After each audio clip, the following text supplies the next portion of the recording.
Man, I hate posting stuff. You hate what? I hate posting stuff. You hate what? I hate posting Oh. things. Why don't you got a social media guy? What's up, y'all? Welcome to the PorterWay Podcast. Showtime, Shawn Porter. Ant with two T's. Two T's. Showtime, Shawn Porter's hair. Yeah. You're looking extra flossy today. Yeah. Yeah, look styling profiling. Okay. Every day Okay. I'm trying to do something a little different. A little different. You should when you do your hair, you should have them do S on one side and P on the other. Nah, I ain't gonna do that. Somebody ever offered that to you? With like braid my hair with the yeah, SCP? they ever offered that to you? I've had some things spelled in my hair, but never my initials. Okay. I've had some things spelled before. Okay. I think I did Showtime one time. And your hair? In my hair. I gotta see that picture. It was a show. It wasn't all together. It was a show on one side and it was a time on the other. What was this? No. It was show on top and then it was time on the bottom. What was this? It was a long time ago. Okay. Yeah. That's I mean, some pictures. like teenager type long time ago. Oh, okay. Yeah. But before cell phones could take pictures. Okay. Way back in the day. Well, anyway, I know for those who were tuned in, we had a day yesterday. We had a great day yesterday, and we're trying to just duplicate that today. This is the final press conference. It's really interesting to me when you get two guys at a press conference that and they don't speak the same language, because I think things get missed. They get missed in the translation. You know what I mean? So I honestly think that. And we were looking at this picture right here, Garcia. I think that my man is ready.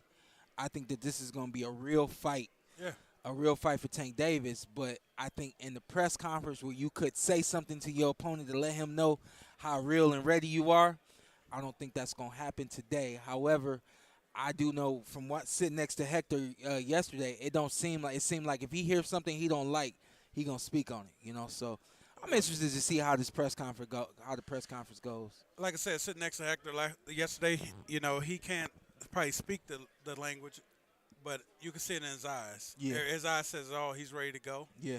Obviously, he knows what he's getting in there with. He's getting in there with pound for pound. One of the faces of boxing, Tank Davis. And we know what Tank's going to do. It's not even a question. It's more what Hector going to do, I think. We know what we're getting from the Tank. We know he can do it all. Same thing with Damon. Same thing with Damon Nicholson yesterday. You know what I mean? Like, we know Boo Boo is a great counterpuncher, a great boxer. We know you have to kind of pressure Boo Boo in order to get him to really let his hands go, and that's how the fight, a fight with Boo Boo becomes really interesting. What can you do? You say it's fireworks, but what is it really going to be fireworks? And honestly, he got me excited after interviewing him. He got me excited for that fight. It's crazy. We don't ever really go to the fights early, but we got to show up early for this one. Oh, yeah, we got to show up a little early for this one. You're right. Yeah. And the barbershop episode, the barbershop pre-fight show is going to be a little later, noon.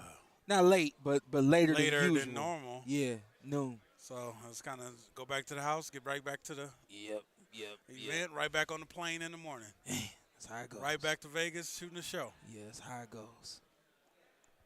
It's non-stops. We got Rashidi Ellis out here. Also, we got Dane hunting down Steven Espinoza.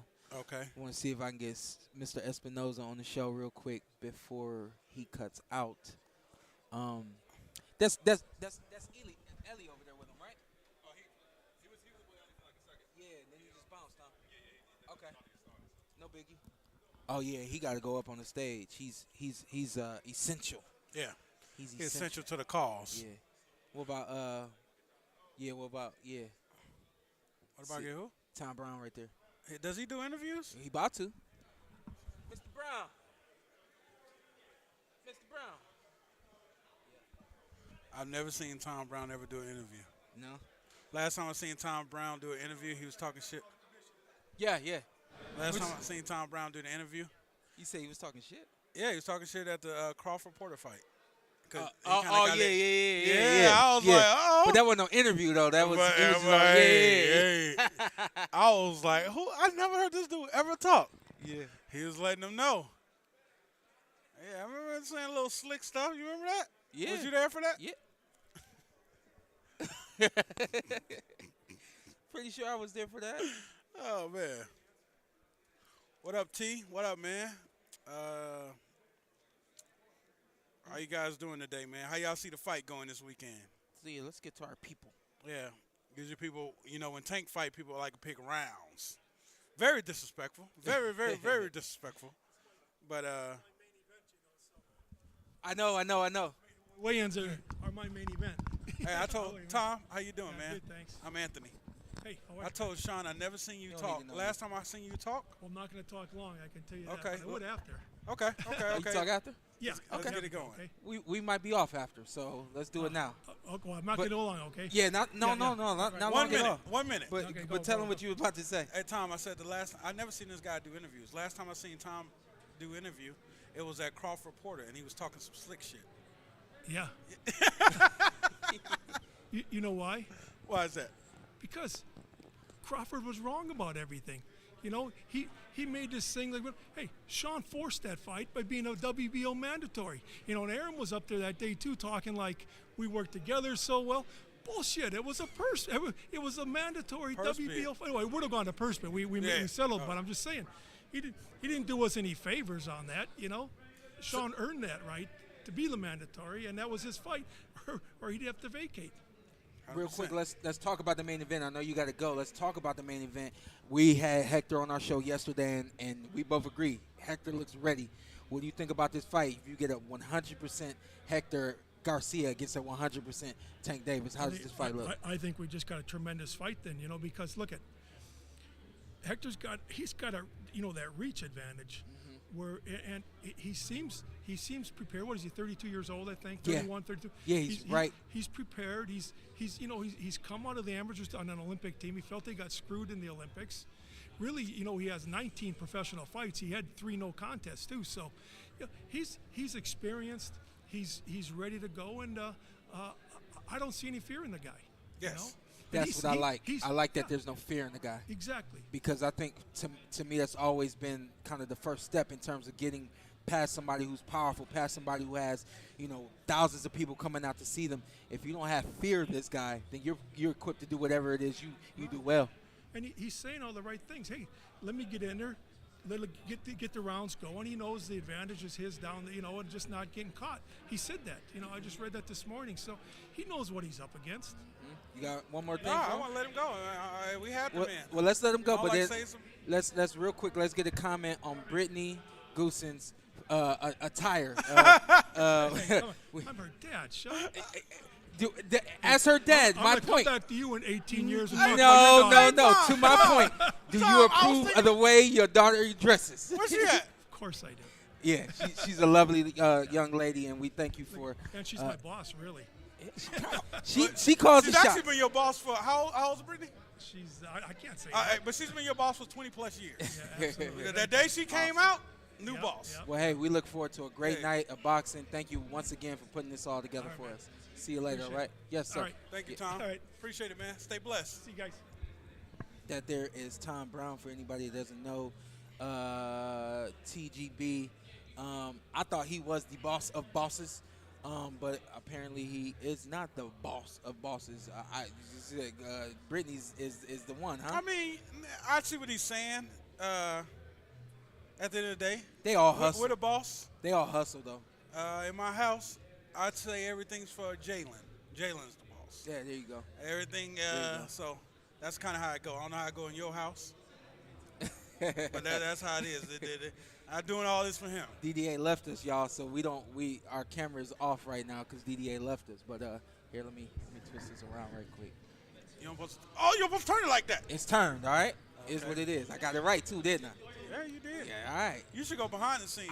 I've been behind the and have scenes. DDA sit here. I've been behind the camera, in front of the camera. I've learned it all. You know what I Okay. mean? So I love it all. Oh yeah, I want to let you know we got something coming out. We got the PorterWay Podcast table covers coming. Table covers. Yeah. Ooh. To be official. Ooh. So if you're having a birthday party, and you're having a birthday party in a good week, right? You can are we rent doing out it our together, or are table. we not No, doing it she together? said no. She said no? Yes. You because- presented it to her? Yes. She even hating on us? Yeah, or? She said this is about Jalen. Oh, yeah, that's right. It is about Jalen. And she's like, she want to give every kid their moment. Yeah, yeah. Well, tell her I'm going to blow down. Your kids don't work well with others. No, they don't. Don't say that. Like I said it nice as possible. Don't say that. I just thought about it in the moment. Well, hey, we got table covers coming. PorterWay Podcast table covers coming. Hold on. This is for us. It's not for the fans. Oh, I guess you can order it on the PorterWayPodcast.com. Yeah, the PorterWay.com. You can get your birthday table cover. Matter of fact, no, that's what's it called? That's an off the menu. That's an off the menu thing. So it's like off the menu. All right. Well, so just so y'all know, we are not on the inside of this press conference, but DDA is working hard. He's got some cameras set up. He's got the audio set up today. Yes. So that we can make sure that this broadcast goes the way that it's supposed to go. Kicked us to the back of the bus. Kicked us to the back of the bus. Yeah. So. Well, I think we're excited. It's been a great week. I feel like we've been here forever. We've only been here one day. We just let me do this now, and then I know I'm gonna do it later. But for y'all who are on right now, we will be doing a show later at Headbangers Boxing Gym. No, Saturday. No, that's today, bro. Oh, I'm thinking that. No, we do. Hey, I gotta get a phone. Hey, I told you. Yeah, we leaving here. We going straight there. All right, you gotta work. What about my phone? They'll throw it to you. Oh, okay, all right. Yeah. Cool. Shout out to the. Could probably get them to bring. Welcome to the nation's capital. We are here at the nation's capital, apparently. This is the official press conference. What tank it? Okay, DDA got it together. For Davis versus Garcia. They're gonna introduce which them. comes your way Saturday, January 7th on Showtime pay-per-view. I'm Brian Custer. I'm the host of Showtime Championship Boxing. And this coming Saturday, Showtime Boxing is back here in the DMV area. It's been 6 years since we last did a show here, but we're looking forward to it and looking forward to going back to that venue, Capital One Arena. Do you know, back 24 years ago, 1999, that was the first time that venue held a boxing show, and it was brought to you by Showtime Championship Boxing. And that night we brought you 3 world title fights. Well, this coming Saturday, we got a main event, another world title fight, and it is filled with meaningful fights here on the undercard. In fact, the co-main features a young man who many have called the future of the welterweight division, taking on another man who's making his U.S. debut, and they're fighting for an interim title. His return to Showtime as well, and he's taking on a guy who's been on a winning streak of his own, knocking guys out. And, of course, we got another welterweight fight, another young man, unbeaten, go by the name of Speedy. Says he's one of the most skilled welterweights in the game. And he's got his hands full with a power puncher who has won 19 straight. It's going to be one heck of a night. Those are the undercard fights. And, of course, the broadcast will begin with the 2-weight division champ starting his campaign at 100, who's knocked out his last 3 opponents. Demetrius Boo Boo Andrade is back on Showtime. He starts the night off. And then we go to welterweights. Combine these 2 fighters, 50 victories, just 1 loss. The unbeaten, highly skilled, speedy Rashidi Ellis taking on Royman Villa. And then we get to the co-main. And again, unbeaten as well. Jerron Boots Ennis takes on a man making his U.S. debut, riding a 19-fight win streak in Karen Trukhashian. This event on Saturday is being brought to you by Premier Boxing Champions. It's being promoted by GTD Promotions, TGB Promotions as well. The Ennis Trukhashian fight is also being brought to you by D&D Boxing as well. I know what you're thinking. I got to get tickets. I'm just going to be honest with you. They're in a limited capacity right now. They are going fast. Since we're in D.C., they're going faster than Kevin McCarthy's support right now. I'm telling you, you need to get your tickets and get them now because we're expecting another large crowd at Capital One. You can get those tickets at Ticketmaster.com. You can also get them at CapitalOneArena.com as well. I'm going to talk to these fighters about their fight. Before we get to that, though, let me bring to the podium the chair of the District of Columbia's Combat Sports Commission, Mr. Andrew Huff. Good afternoon, everybody. Happy New Year. My name is Andrew Huff. I am the chairman of the District of Columbia Combat Sports Commission. On behalf of our mayor, Muriel Bowser, I'd like to welcome everyone to the nation's capital, Washington, D.C., the greatest city in the world. We're glad you're with us today. I'd like to take a quick moment to recognize my fellow commissioners who may or may not be present this afternoon. Kimberly Lockett, Dr. Roger Mitchell, Christopher Jenkins, Sean Townsend, and Deputy Commissioner Skip Brown. We're looking forward to an excellent card full of local fighters from the DMV. We also look forward, of course, to good, clean bouts in compliance with the Commission's guidelines. We hope that while you're in town, you'll enjoy the richness of the nation's capital, our restaurants, our outdoor spaces, our cultural venues, and see for yourself why Washington, D.C. is, in fact, the greatest city in the world. In closing, I'd like to thank Tom Brown, as well as the entire teams at both Premier Boxing Champions and Showtime for bringing an incredible fight night to the District of Columbia, and we certainly look forward to the next big event. Thank you, good luck to the fighters, and we'll see you Saturday. Thank you, Andrew. Well, let's talk about the fights. Let's start with the first fight of the night. Comes at 168 pounds. It's a new weight division for Demetrius Andrade. Man's been a champion at 154. He's been a champion at 160. Now he starts his campaign at 168, and he's taking on Damon Nicholson. Damon Nicholson, you might know, is a guy who went the distance with Edgar Berlanga.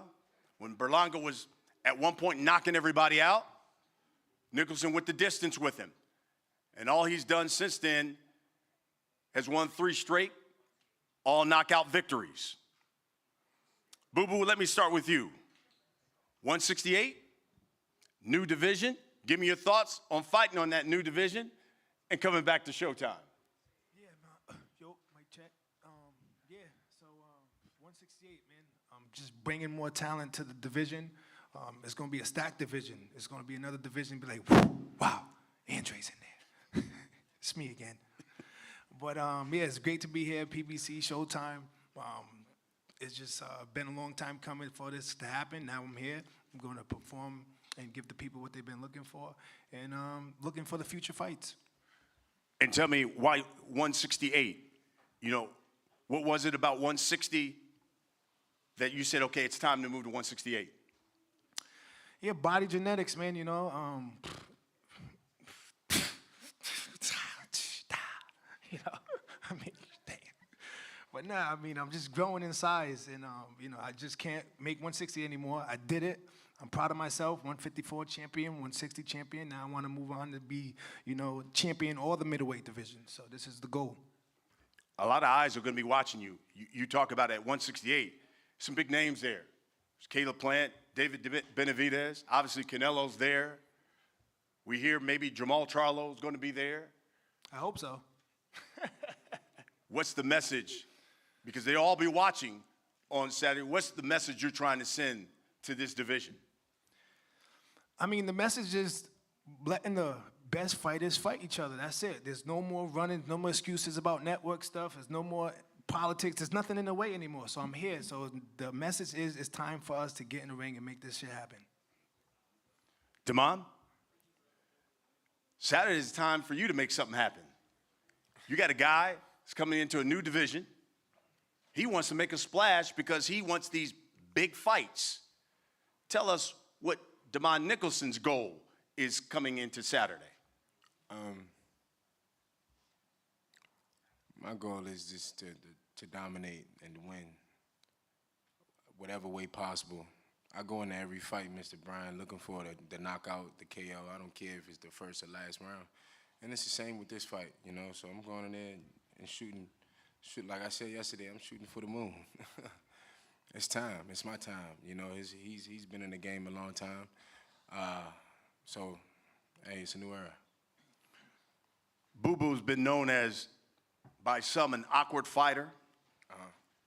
How do you become the first guy to crack that puzzle and defeat him?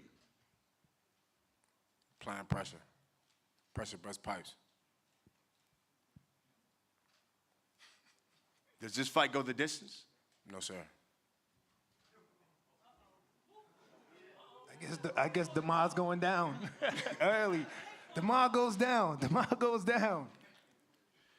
You heard that. I mean, listen, he realizes, too, he's got a big opportunity to stop you and to make a big splash.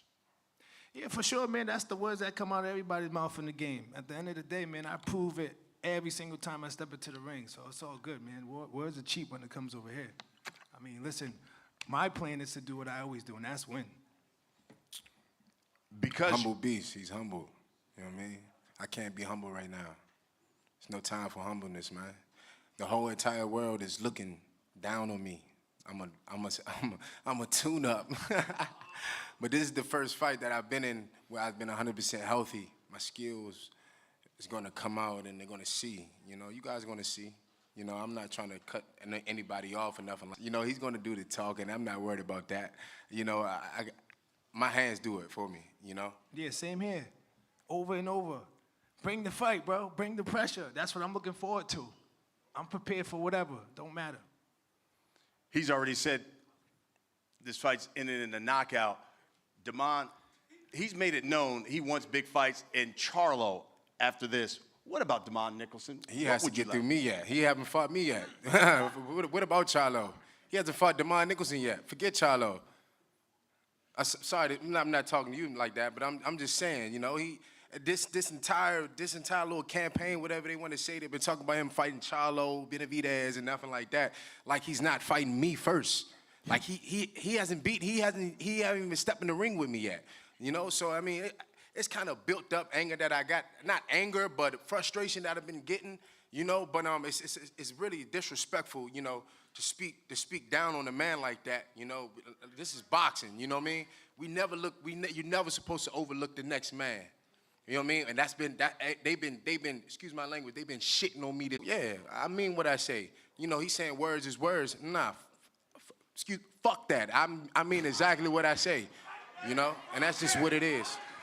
Let's go, D-Mon. Hey. Let's go, D-Mon. That's what I'm talking about, baby boy. Talking. Demetrius, you got a fight on your hands Let's Saturday, go, bro. baby boy. Yeah. Let's make this shit happen. Hey. I love it. That's how we're going to start the night off. Oh, yeah, now. By the way, 9 o'clock Eastern, 6 o'clock Pacific time. 168, two guys who can crack, and both saying it's going to be a stoppage. Okay, so now we get to the next fight. We get welterweights.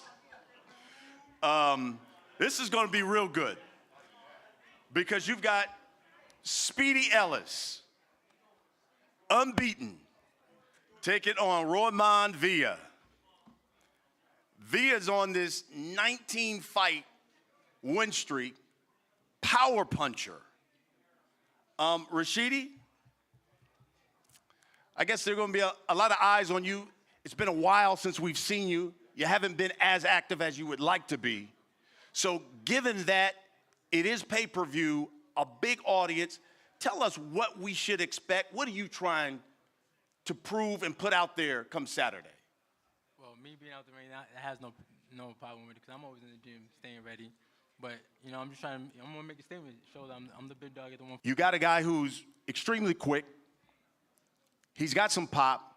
And you just heard him. He said he's looking to show that he's the big dog at welterweight at 147. Talk to us about your plans for Saturday night for Rashidi Ellis. Bueno, Rayman, tenés un oponente que es potente, que además tiene fuerza y acaba de decir que quiere demostrar que él es el oponente a vencer en las 147 libras. Pero, ¿qué tenés que decir vos al respecto como rival y con tus propias aspiraciones? Bueno, primeramente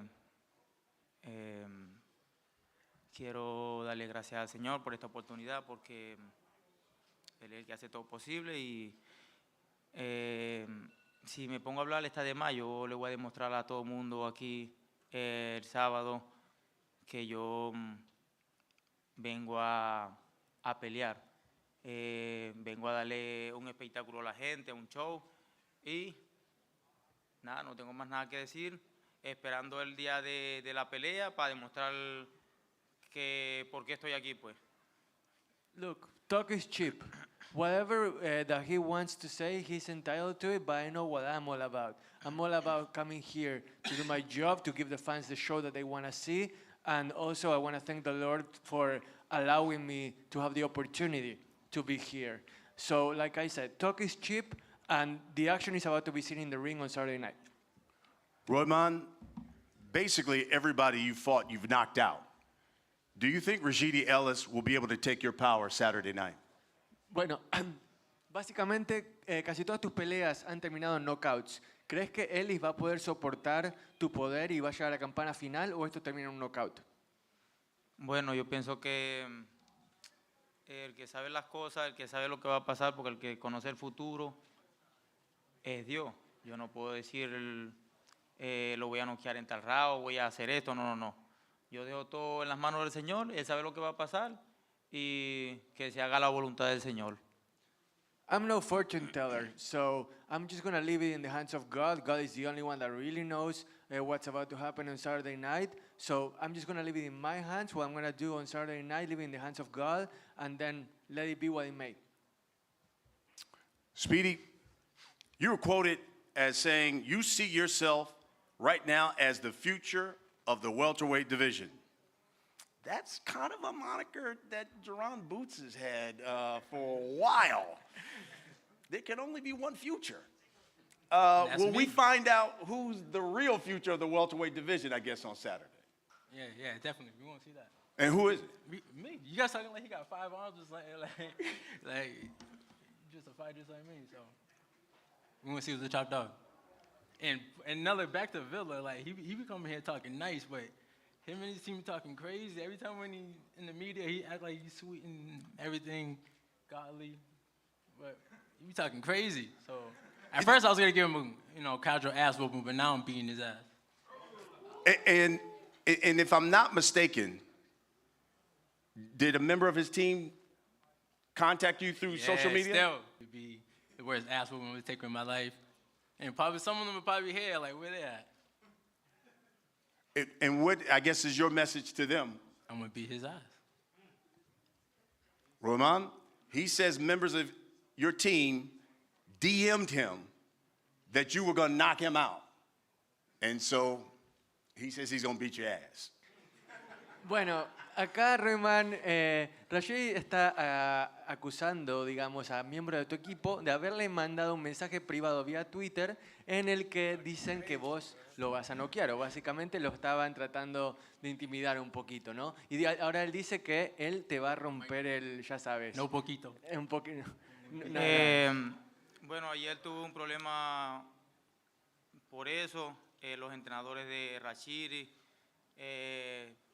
a mi mujer, a mi esposa, a mi hija y a mí nos dijeron un poco de pelea. No me interesa ver ni las peleas de él, no me impresiona, ni veo los entrenamientos, ni sé cómo se llama Rashidi. Me di de cuenta que eran los entrenadores porque me dijeron que eran los entrenadores, pero no me preocupa, varón. Entonces yo no puedo hablar ni estar diciendo tantas cosas porque dice el Señor que está allá, que es el Señor, el papá de los papás, que dice que el que se humilla, Dios lo enaltece, y el que se enaltece, Dios lo humilla, ¿sí me entendés? Y entonces veremos a ver si esa sonrisita le queda después de la pelea.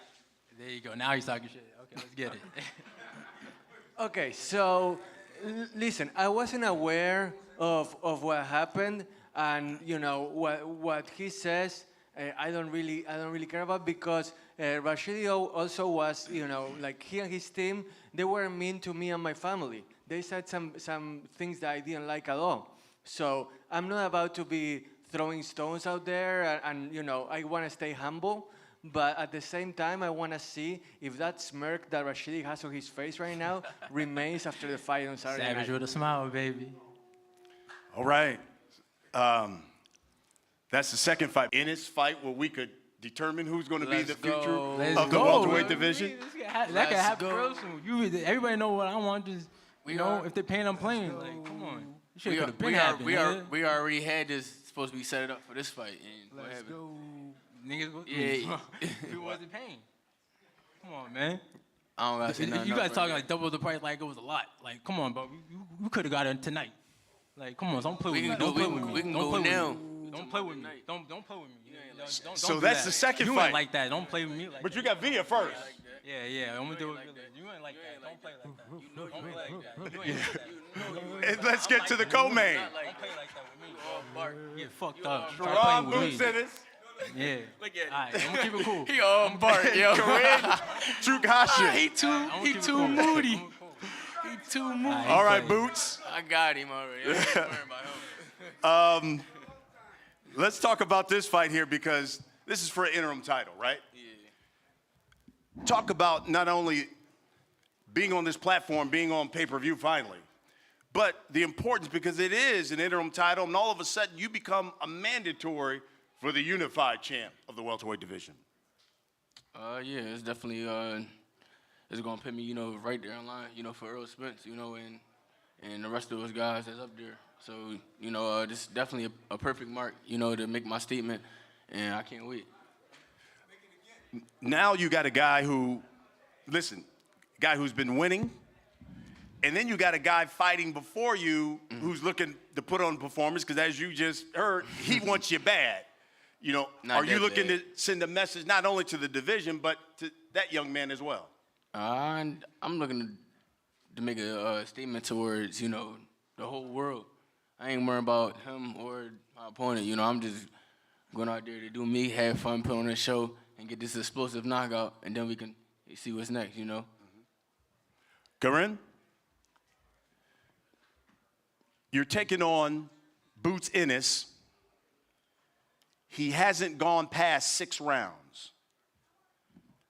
He's been knocking out basically everybody he's fought. Tell us why you're the guy that's going to put an end to all of that streak and give him his first loss. Карен, ваш противник не згубив жодної гри, жодного бою. Як ви думаєте, так зробити, так організувати бій, щоб перший раз він програв?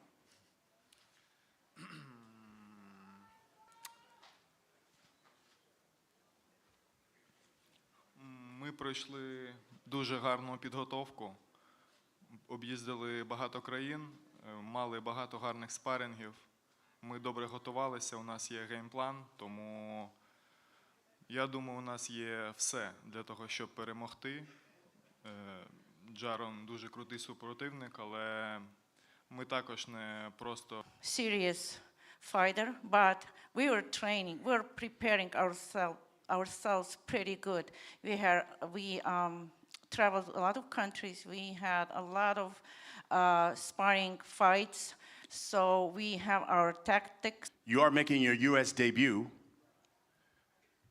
What is Jaron Ennis and the U.S. boxing public going to find out about you on Saturday that we didn't know? Карен, це ваш дебют у Сполучених Штатах, очевидно. Ну, перш за все, це мій шанс показати себе американській публіці, тому що всі знають, що справжній бокс саме у Сполучених Штатах. It is my chance to show myself to the American public because everybody knows the real box is in the United States. Вболівальників боксу. Then I will do all my best to provide the pleasure and fun to all the American publics and all over the world. Thank you, Dana. Boots, having gone past 6, will this fight go past 6? Iron Mike Tyson.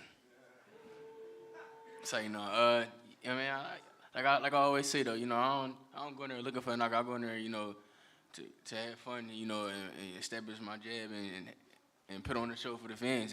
But if I see that opening, I'm definitely taking it. So, you know, I ain't afraid to, you know, get him out of here early. You know, y'all know my slogan. I'm in and out like a robbery. And you've talked about Iron Mike Tyson. You've been watching a lot of Mike Tyson film lately. Yeah. And so will we see some Boots, Iron Mike Tyson type stuff on Saturday? I mean, yeah, it's going to be with my own twist, though. You know, it's going to be me in there doing a few things that I seen that Mike Tyson do. You know, it's going to be a fun night, man. I just can't wait. I'm ready to get this win, this victory, you know, and be explosive with it, you know, and show the world, you know. I can't wait. And we'll wrap it up with this because I guess what's the message then for everybody who's going to be watching you on pay-per-view? And for Mr. Rashidi Ellis, who, as he just said, he is fiending to get into the ring with you. Cat. But my message is to the whole world, you know, just to continue to keep watching me grow, progress, you know, get better and better, you know, and don't miss this knockout on Saturday night. I can't wait to have fun and put on for DC. Shout out to DC, Showtime, my team, you know, the whole Philly gonna be in the building, you know, Mr. Espinoza, shout out to Mr. Espinoza, shout out to you, you know, I can't wait, man, I'm ready. Shout out to PPWP, let's get it. And the message to Rashidi Ellis?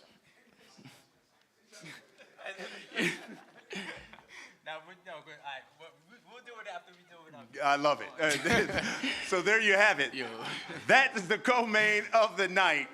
3 fights on this undercard, on this pay-per-view, loaded with talent, with guys who are looking to, as you just heard, become stars and send a message to their divisions. All right, guys, let's get some face-offs here, and let's start with the first fight of the night.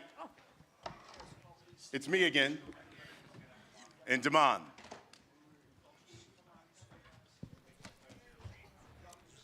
DDA, you smart, man. I'm over here trying to get some food up in me.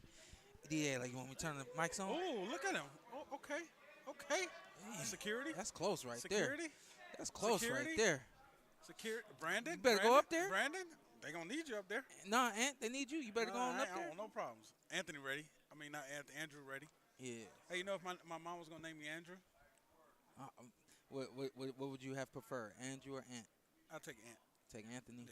Yeah. Because you would have been Andy, huh? You'd have been Ant with 2 T's. I'm Drew. You'd have been Andy with 2 Y's. They'd have called me You'd have AD. been Drew? No, they call me AD. You would have been Drew? Man, this is what I don't like about boxing. Or, no, I ain't going to say I don't like about boxing, but this is the thing about boxing. And Boo Boo said it. There ain't nothing but words. Once we get in the ring, I faint or I move to the left and move to the right. Are you confused? All that fireworks you was talking before the fight, do they happen? The mind is playing the part, man. I just hope he gets in the ring and he throws his hands and he makes this a hard night. Somebody said Rashidi's smile went away real quick when they start talking. When he started talking about Boots and him fighting. It's like, yeah, I got to be serious. Yeah. You know, the energy that I got for this guy right here, because I know I'm going to beat him, I can smile at him. But then when you talking about something that's serious, I can't be smiling and the guy next to me not taking me serious, you know? So, yeah, that smile went away. That smile went real quick. Boots ain't nothing to play with. Nah, Boots ain't nothing to play with. And, yeah. Boots look like he just waiting his time. Like he up there like, you know. Another person in front. Yeah, you know. Another obstacle in the road. Another bump up the hill. You done? Another trickle in the lace. Another fabric in my sheets. What? Okay? I don't know. Wasn't my old school granddaddy. Another soda water in my tank. Soda water. I shouldn't put this in my mouth right now, huh? Go and put it in your mouth. Ain't nothing wrong. You eating help. A case of water for you on that first chair. If you go up in there, that first table, that's all your water. I'm serious. That they was with her. I know. How many rounds this fight going? This fight's going 2 rounds. I think at two. max, possibly 1. I think 2. Let's get all the fighters to come on up. Hey, you guys, if Boots can't get Ugas. Ooh. That's beyond Speedy Ellis. You rather see Ugas than see? If he can't get one of them guys, I mean, I'll take Ellis. If Ellis and them want to get in there. No, if he can't get Spence EJ, which is supposed to be his mandatory after this fight. So this is the undercard, folks. Again, 9 p.m. Eastern, 6 o'clock Pacific time from Capital One Arena here in Washington, D.C. In just a few moments, we'll have the main event fighters come up, and we'll start the main event press conference. He's on his way here. Inside info, guys. Can I drop inside info? Go for it. Tank is not on property right now. Okay, it's PorterWay Podcast exclusive. What you got? You got his GPS. You see exactly where he at. No, but I know the person that got it. Okay. Shout out to the person that got it. Tank will be here within 5 minutes. He's on Union Avenue and First Street.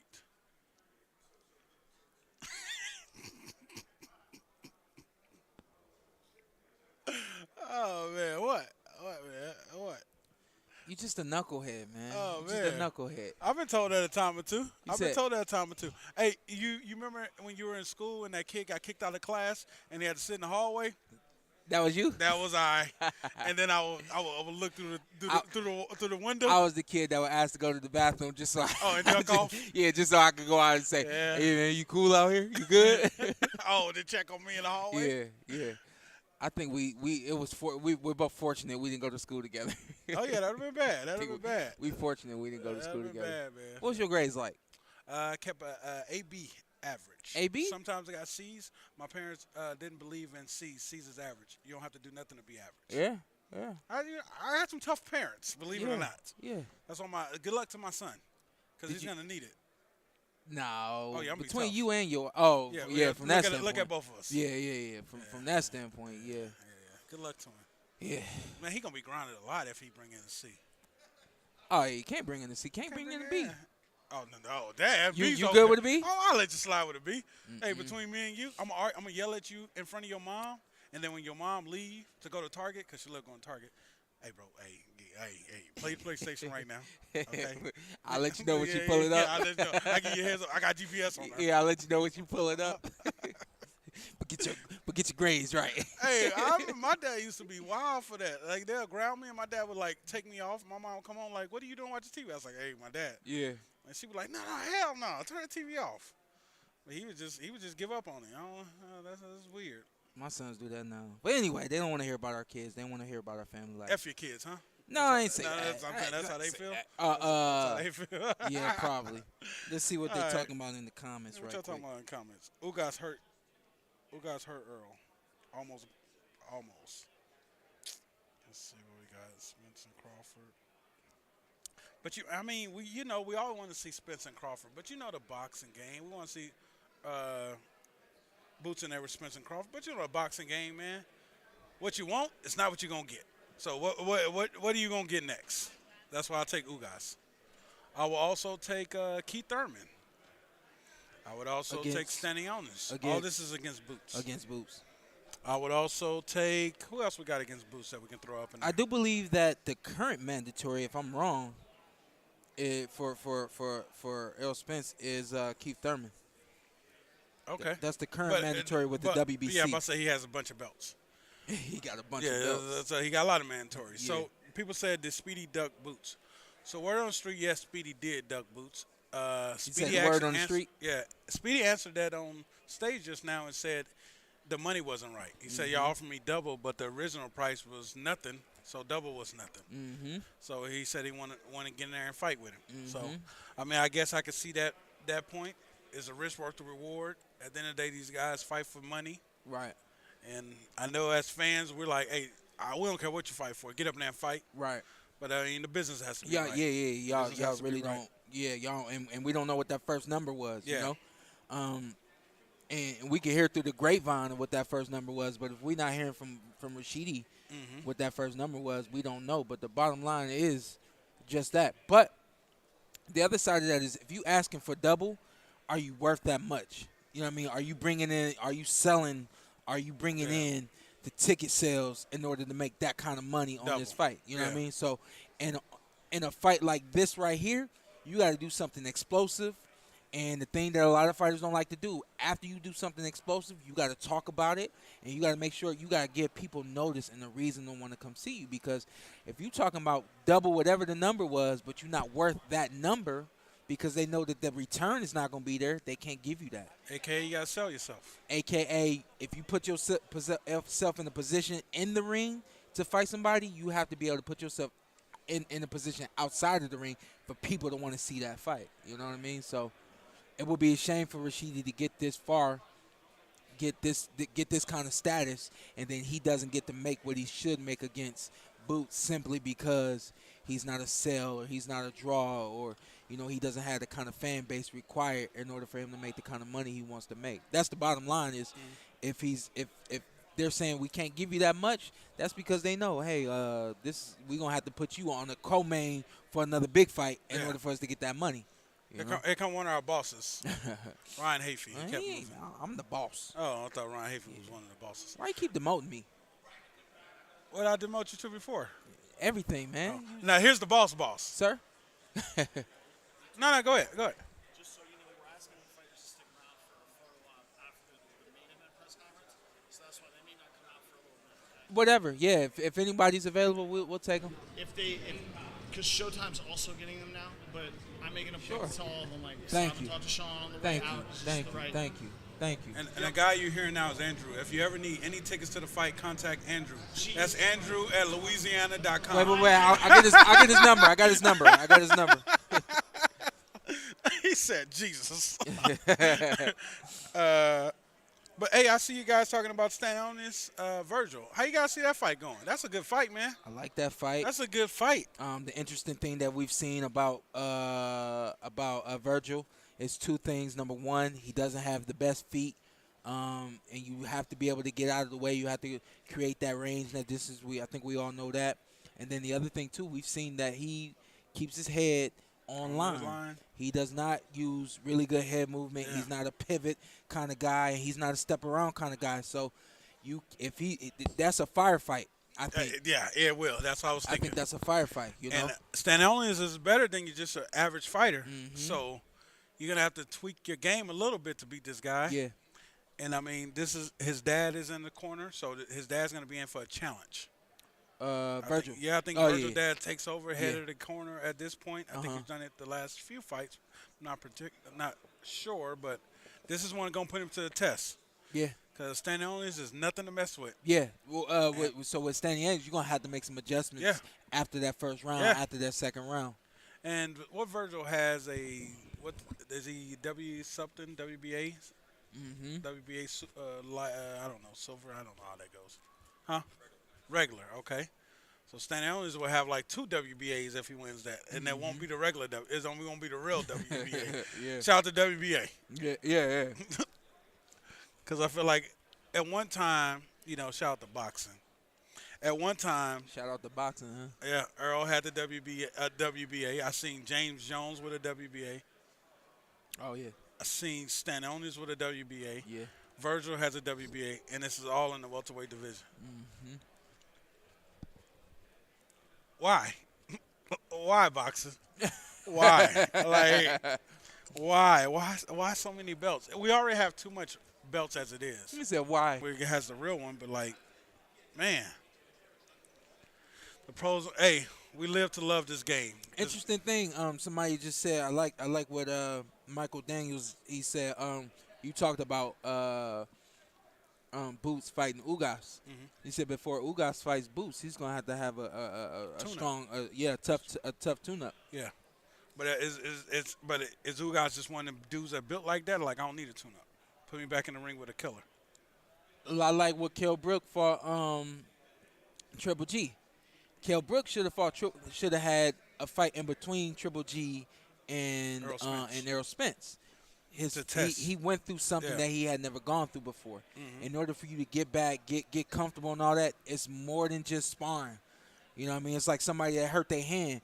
You're gonna spar for 2 to 3 weeks or 2 to 3 months after you let your hand rest and all that. When you think it feel good, think about it, man. I got a 16-ounce glove on my hand. What is it really gonna feel like when I put the 8-ounce glove on, or the 10-ounce glove? You know, so same thing with, you know, if you got some medical issues with your face and stuff like that, you're gonna have to. It's gonna be more than just sparring that's gonna bring you back. You're gonna have to get in the ring with somebody with small gloves, no headgear, and really go through the fire, and so that you can feel good again. What's up, sir? Good to see you. How's like how much damage do you guys like? Obviously, sometimes you guys injure your hands. You've been there, injure your hands in the fight. But after the fight, is your hands just swollen and hurting? Like no, no. How's that? So in that one fight where I hurt my hand, Granados. it just the fight with Granados, it was just a like tweak something. No, they said I had I can't remember. A bruised muscle. Okay. So when I threw whatever punch, and the muscle was just bruised, and so that just takes time. It's like you push a muscle, you know what I mean? It just took some time for that feeling to go away. I had no true damage to my hand.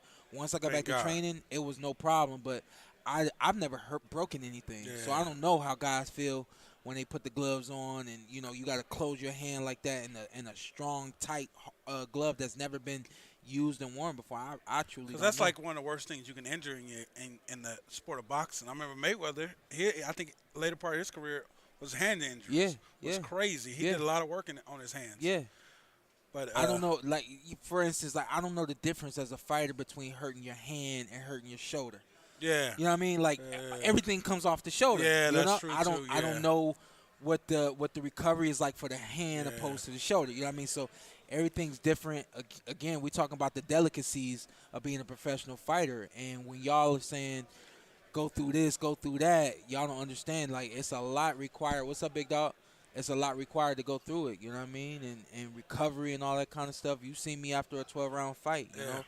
It's hard to stand completely up after a 12-round fight, you know. I see you try to toughen it out sometimes. I'm like, he over there hurting. Yeah, your muscles is just done, you know. And I was thinking about injuries. One of the worst things to possibly happen if you up in there. Let's say you was up in there with Earl Spence, and you sprained your ankle in that fight. Hey, if you sprain your ankle in a fight, Shawn, I mean with anybody, like Wilder. If you sprain your fight, hey, I'm quitting. It's crazy. Literally, I'm quitting. And it's I'm crazy taking a knee. because you can have all these you can prep yourself mentally for if you go through something. And I had never had to prep myself mentally for if I hurt anything in a fight. I just always said whatever it is, I'm going through it. Yeah. When I hurt my hand in that fight with Adrian Granados, I hurt it around the different. 6th or 7th round. Yeah. And when I hit him and I felt this sting and it went all the way up my arm. That was the 11th round. Y'all go back and look at that fight. It was either the 10th or 11th round. I went and I looked at my dad. I said, I'm done. Because that's, you know, and I told my dad this just the other day. I said, it's different. Because he was telling me everybody's got to do this. I said, yeah, but they ain't nobody's throwing fists at them, you know? And nobody's, when it comes to boxing, it's way different than if you're on the football field and you tweak an ankle. You come out for a couple possessions, and you go back in. In the ring, you can't you tweak your ankle, it's round by round. Depending on if this fight going to be better hope finished that or mug not. recovers ASAP. Yeah. But I told this guy just the other day, I said, the most interesting thing about boxing is you have to ignore nature. Nature tells you when something's hurt to protect it. Yeah. But in boxing, you can't protect it. Yeah, you can't. You can't show you're injured. Yeah. But yeah, I mean, I couldn't, like I said, you know, I get in the ring. I rolled my ankle against Wilder. Yeah. I'm going to take a knee, and I'm not going to make the count. Has that ever happened? Somebody just took a knee and didn't make the count? Like I've never seen anybody take Well, I'll be the first to do it. Count. Yeah, I mean, if you sprain You sound like Carson. No, okay, that's it, Carson. If I sprain my ankle against Deontay Wilder, I'm setting myself up for danger. Yeah. I could possibly die. Jorge Perez, he said he got caught on. He caught on to me late, and he said he would give anything to see me fight one more time. And what I would say to that, my man, is get you some popcorn, dim your lights in your house, and turn on YouTube, and check out some of the fights you didn't see. Hey George, I can't say everything because there's people of his team by me. 6th round, maybe 7. For me? Hey, no, not you. Somebody else's fight tonight. Okay. Look at George. I can't say nothing. I ain't about to get myself in no trouble. Right there, George, the orange one. The orange. Yeah. You see why I can't say it? George, there's a reason why I can't say it, bro. You got George Perez. That's what I said. Six rounds, 7. What you thinking? Let's get to Shawn Porter. It's right there. Yeah, right there. Shawn Porter gonna give you a prediction too. Good question, Jorge. For Tank, Don't say too much though. Don't say too much. I'm gonna say 8. Okay. Shawn Porter says 8. I'm gonna say 8. That's the world champ right there. I'm gonna say 8. Hey, Shawn Porter been in there. I haven't. I don't think it's a mistake the way that. And I can see 9. I can see 9. Yeah, I don't think it's a mistake the way Tank puts it down. Yeah, no. Tank takes his time. Tank in his camp, they have a game plan. They follow the game plan, and then eventually it just happens. I just think that with Garcia, it's gonna be a little bit. It's gonna take a little bit more. They said Tank, Shakur, or Devin. Who's the top guy? Top guy, 135. Tank. I've been saying for a long time it's Tank. Yeah. But then when Shakur. And then I got Devin. That's the top 3 killers, and they all killers. And they all killers in different ways. Yeah, they killers in different ways. Yeah. That's crazy. Cause I stand by this. Devin Haney is lethal. Yeah. We just haven't seen it yet. Yeah. We haven't seen it yet, and there's nobody that's really put themselves in position to show him to show how lethal he is. And if you take a look at their rematch with Kambosos. That boy's face didn't look like it looked after the first fight. Yeah, he had to take chances. Yeah. But he only took so many chances because he could feel that, there ain't nothing I can do to this dude. You know, it was sport of boxing. It's hard sometimes to see this much talent at one division at one time. Like, for the most part, there was nobody that really pushed Mayweather the way we really wanted him to be pushed at the end of the day. Y'all know I'm still married by Robert Guerrero fight. I will not let that go. But at this point you right just now, knew. I was like, oh, the ghost is gonna show up. You just knew. My man looked like a ghost. Floyd looked like a ghost in that fight.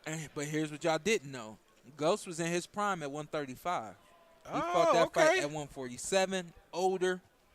Okay. Slower. Is that Mayweather's fault? That ain't made. You said, is it? Yeah. No. People always say stuff is Mayweather. My man made money. My uncle. Mayweather. Biggest argument my uncle always has is he fought Manny too late. What if Manny would have fought younger Floyd? Younger Floyd was different. Manny probably wouldn't have made it out there That with would have younger been a Floyd. hell of a fight. It would have been a hell of a fight. Two young, fast, strong, powerful I'm still- fighters at 140. At that point in their primes, I would say Manny was a fighter. Floyd was an A plus fighter, and that was the difference. Floyd is a different kind, and don't get me wrong, Manny is something special, a legend. Yeah. I just feel Floyd Mayweather was just.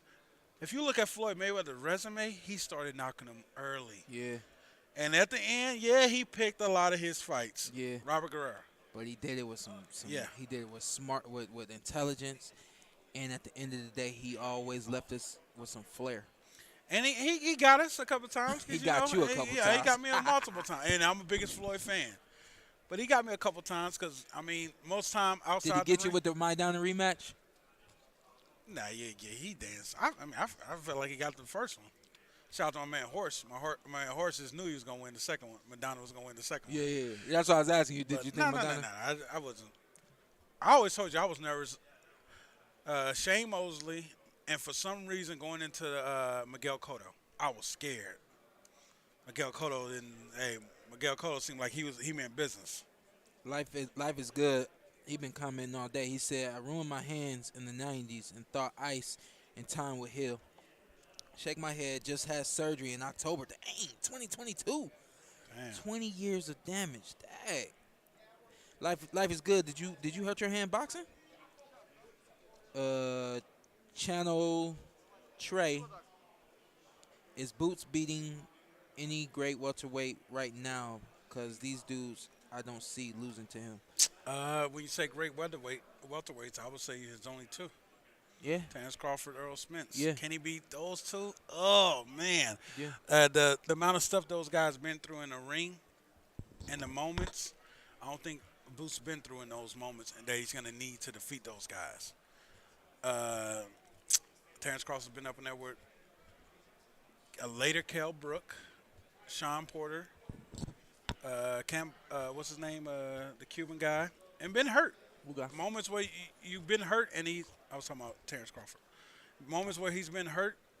Yes, technically he didn't go down, but Terrence was hurt and came back and stronger and finished their fight. Earl Spence been up in there with Shawn Porter, Ugas, Kell Brook at the peak of Kell Brook. For 6 rounds, Kell Brook was peaking. And he beat Kell Brook down. Yeah. And I seen him run through a lot of guys, and I just feel like he went through the fire. Boots hasn't been through the fire yet. Hey, Brittany, you had him get water, right? And they put it up in there? Yeah, they brought it and put it up in there. I told this guy. So yeah. He didn't believe it. I seen the black girl carrying it. Yep. So yeah, appreciate it. That's the girl Brittany, guys, that you're always asking about.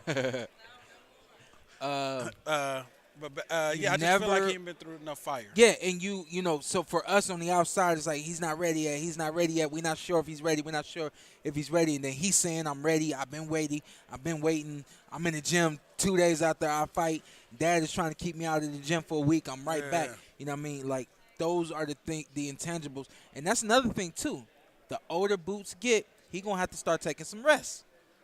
Is what it is. Yeah. Rest your body, rest your mind, take care of it, because you never know when it's going to show up. You never know when mental or physical fatigue is going to show up. I'm not trying to speak that into existence, but I am saying, and especially with him, his fights ain't going 6 rounds. Yeah. So yeah, cool. You win less than 6, get right back in the ring and wait on them to tell you when you fight again. But start getting rest now, because once you start going 10 and 12 with the elite, and you're not knocking them guys the same way, if you have not taught yourself how to get rest, you're going to need rest, and you're going to be hurting and stiff, and you're going to be just wanting to get in the gym and do something. And now that's when mental fatigue comes in, emotional fatigue comes in, because you can't do what you want to do, you know. So he's going to have to start getting some rest now and training himself to do that now. But beyond that, getting back to my point, we never really know when somebody has had enough experiences to get in the ring with somebody else elite. It just is. It happens when it happens. I think it was a blessing that my first championship fight, first 12-round fight, was against Devin Alexander. Yeah. You know, it happened that way, and I had that experience, and I had a lot that I gained from it one night, you know. Question. The Charlo fight, it's not happening, but is Tim still fighting someone else? That fight's not happening? No, Charlo's. Oh, yeah, you're right, yeah. But is that fight still on? Or is the whole date canceled? I would assume that whole date is canceled. She know. Yes, she. Hey, Brittany, quick question. And can you come on camera? Real quick question. I got a quick question. They want to see you. All right. Charlo fight was canceled with Tim. Is the card still happening? On the 28th. Okay. For some reason, I thought they filled somebody in for Charlo. No, it's good. Okay. All right. And you don't want to come on camera? All right, cool. It's the same girl, guys. It's the same girl y'all left. What's your IG? Oh, here she come. Oh, here come the girl from yesterday. What's your IG? Are these on? Brittany _ G. Brittany _ GB. If you have any boxing questions, DM her. No. So here, let's do this real quick, because you got some time. I know you working, but you do got some time. She never does this. We got one of the chiefs never does this of TGB right here, right now. So send in your questions, any questions you may have about promoting boxing. Never does this. And especially promoting boxing as a female. Send them in right now. I called you a third generation. You are a second generation boxing family. Are you? Second. You are the second generation, right? Second, right? Yes. Did your grandparents box? Not professionally. Yeah, but like how did your family get into boxing? My grandpa. So you technically are a third generation. Did he box? He didn't box professionally? No, not professionally. But not your whole family boxed professionally, though. No, actually only a couple of my cousins actually fought. And what about your uncles? My phone's ringing. Uncle Joe? Yeah. Trainer. Just a trainer. Didn't even fight. Yeah, you a well, third I mean, generation. they were in fights, but not. Not yet. Professionally. Yeah. They was bumping. I asked him one time about. I said, "Hey, how many Crips you know?" Yeah, we did ask him. Yeah, because he always got the blue on. I said, "Yo, you was stumping with the Crips back in the day, wasn't you?" Well, Shawn, I can only tell you a few things. You know your uncle, so. Oh, I do. Let's see if they got any questions for Miss. I don't think I want those questions.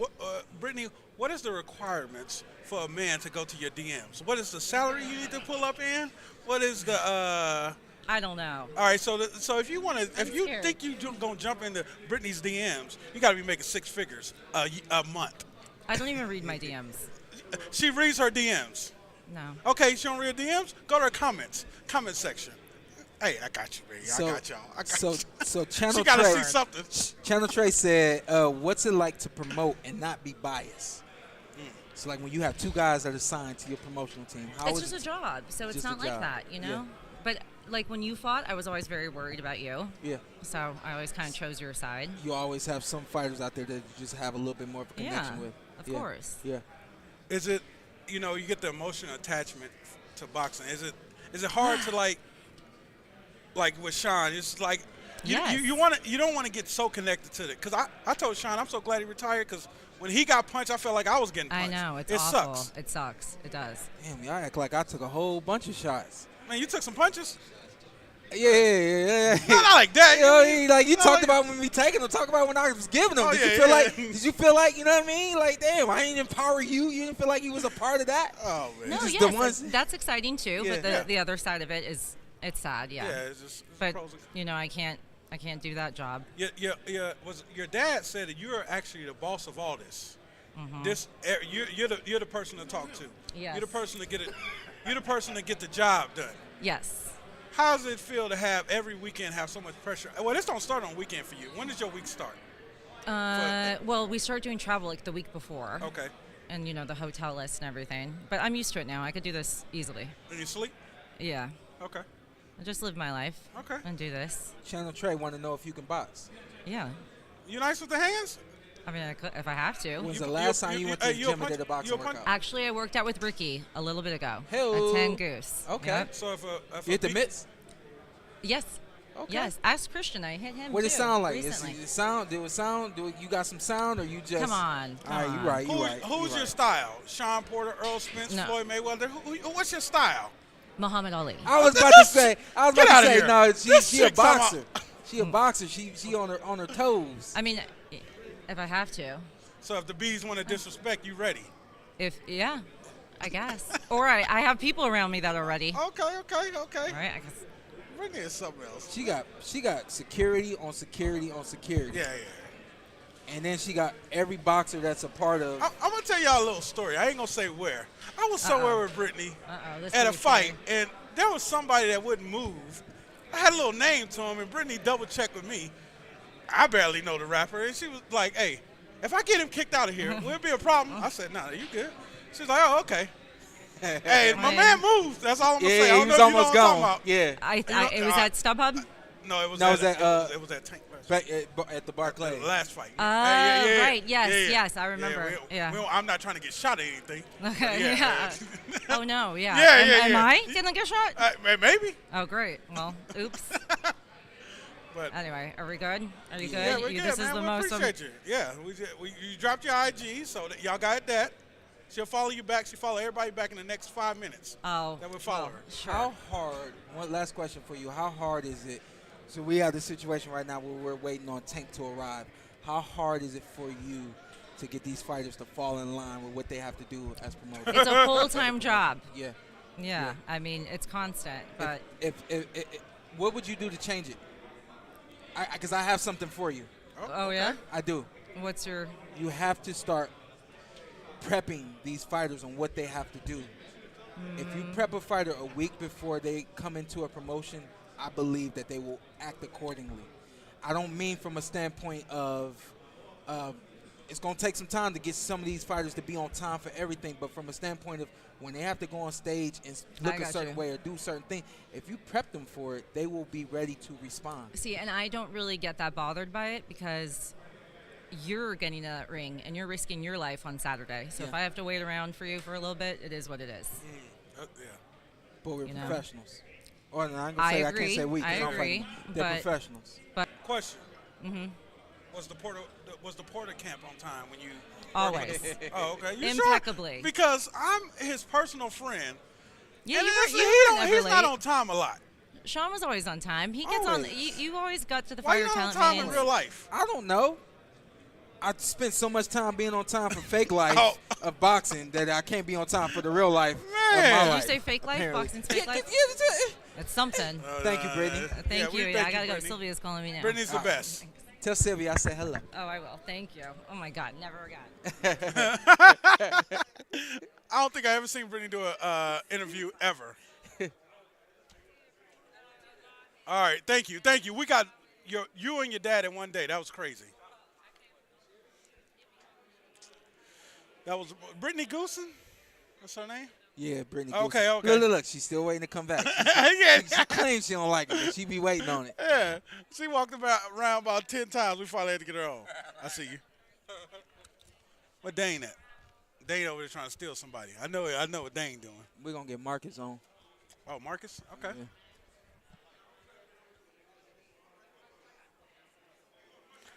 Shawn, are you gonna let your sons box? I think it's because we haven't had people over in a long time, but Diggy know that football season we got people over for the games all the time. We got people over for the Cavs all the time. We got people over for the boxing all the time. We've been in a big lull of not doing that. So he randomly be like, I want to watch boxing. I'm like, what is going on? I think I just learned recently that he wants people to come over, and that's why that's why he be wanting to watch boxing and stuff like that. But I bought them both a set of gloves and headgear, and they be wanting to put them on. Diggy more than the baby. You want to come on for a second? If they wanted to do it, I would let them do it. My man was over there pumping himself up, and he does this show like it's nothing. You're a natural at this. Oh, man, y'all naturals, you know. This is naturals at this. Y'all naturals got Ant over there, and they call Funny Man Ant. He do his Nah, thing, man, and nah, I love man, it. I'm trying to And be like you. Showtime, Shawn Porter. I call, he knows this. All the fighters, most fighters want to be artists. This is me just talking to y'all, too. Yeah. Most fighters want to be artists, like rappers, like most athletes, but the truth is they're the real artists, like they're the real rappers. You know, they talk about what they're going to do in their music. That's great, but they go out there and walk it, you know. Yeah. And so it's just an honor to be right here Nah, in man. front of Shawn Porter, Showtime, Yeah. Shawn Porter. And you've been in the industry. You've been in the entertainment industry Facts. literally your entire life. Yes, sir. What entertainers do you like being around the most? Is it the fighters? Is it the rappers? Is it who do you like being around the most? I like that because, obviously I worked on concert tours. My first job was working on Up Close and Personal tour. That was back in like 2005 or, around 2005 that time. And it was Chris Brown, Neo, Lil Wayne, Joel Santana, and Franchise Boys, a group called Cherish, and that was a very exciting time of my life, and I loved it. But then I also was breaking into the boxing world more so, and when I got around the fighters, I can relate more to them from a competitive stance, a point of view more so. Like me and my brother, we grew up playing baseball, basketball, and football. Didn't box professionally, never, but we boxed around the neighborhood. So I can relate to y'all a little bit more. You guys are a little less diva-ish, if that makes any sense. You know, there. But respect to, it all goes hand in hand. Entertainment and sports. So I say the basketball players are the divas of athletics. I agree. Yeah, I agree, and we love. And I know you, bro. We love. I watch basketball all day. We love sports. But yes, basketball dudes, they've been giving everything for a long time. And, No knock on them, no disrespect, but it's funny because it's like when that kid is growing up, you see that he could be the next LeBron. Right. You grab him and you giving him everything that he need to get there, right. and you're not realizing what you're actually feeding him in terms of a standpoint of his integrity Right. and a standpoint his or her. I really don't know how the female basketball players are, but I definitely know that. I like that, Shawn. Now let me stop you there. I like that because I'm an advocate for women's basketball heavy, and I know y'all are as well. Shout out to the Aces. Yeah, hello. And I feel like no, they're probably not. They weren't, they weren't spoon-fed more so because they're still, even to this day. Come on, man. Like I think it's just like I think women's basketball is just like women's boxing, where you see them women go out there and they throwing and throwing and throwing. They going on the court, and until they get subbed out, they going all the way. Facts, You don't get that from every single boxer the same way you don't get that from every single basketball player. Facts. You see some of the guys, they take a possession off, Yeah. or whatever the case may be. Things like that. I think it's kind of the exact same. Yeah, no, I agree with you 100%, Brody. And Marcus, I respect you and your brother. Yes, sir. Y'all went from the twins, which y'all not twins. It's all good, to though. Marcus and Brandon. Y'all actually making a name.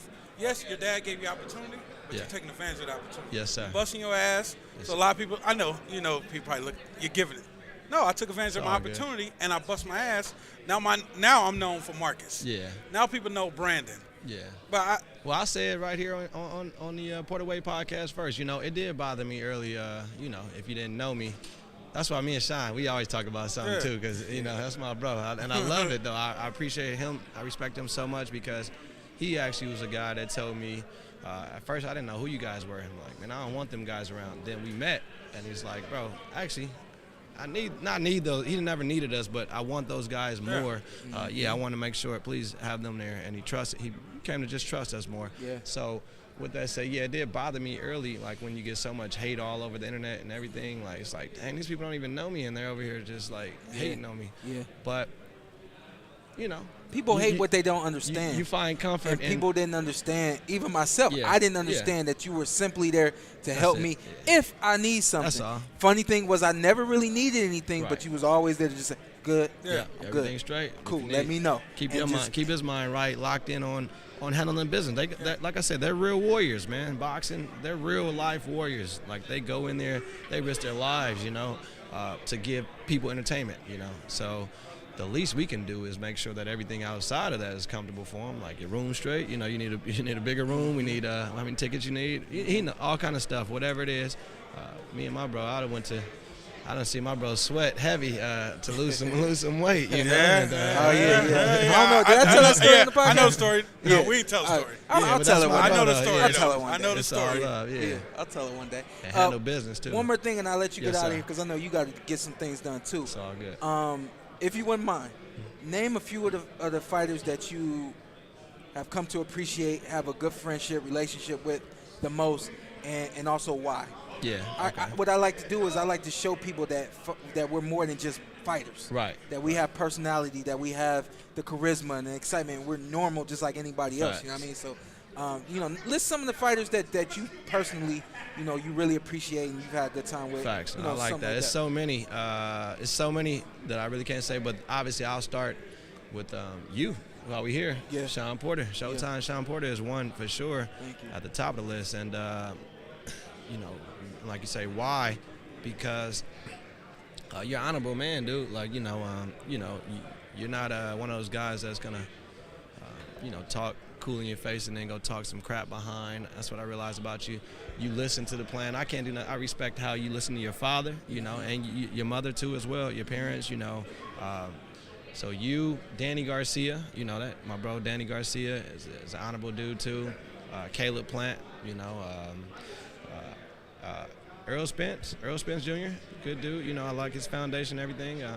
Deontay Wilder. That's another guy, Deontay Wilder. I feel like we got to give him even more credit. Just that been our heavyweight champion. I don't care what happened with the Tyson Fury stuff and all that. Yeah, He went in there, he gave it his all, and he gave it his all for everybody out here. So Deontay Wilder, what he's done to me is amazing. We did a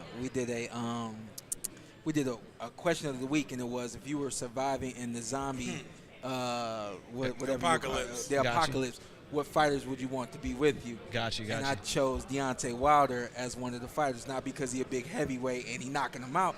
I said Deontay is loyal. Yeah, Deontay. He ain't gonna leave nobody behind. Facts. And he gonna make sure that you good. You know Facts, what I mean? major facts. It wasn't based on him as a fighter, but more so just based on him as a person. So, I like that one. So was it all-time fighters or yeah, or did anybody? You do, like, Go get whoever you want. Okay. Top 3 fighters you would, if you had to survive the apocalypse, who would you survive it with? Yeah, see, I like that. Okay. So all time, huh? We going all time. See, Shawn, I gotta go. Take all time away from me, guys, if you don't mind on this one. I want to go with the ones that I know more so, and the ones that I know, I'm going with Shawn Porter. How many? 5? Give him 5. There's over there. Yeah, 5. Yeah. Shawn Porter is there with me. Danny Garcia is right there with me. Deontay Wilder. Come on. Okay. We said why for each person too. For each fighter. I'll say why on all 3 of those, on everybody. Deontay Wilder. Let's go. Caleb Plant. We'll throw Caleb out there with us, and I'm throwing. That could be funny. David Benavidez out here with us. He said that could be funny. A lot of arguing at camp, but that'd be funny. Yeah.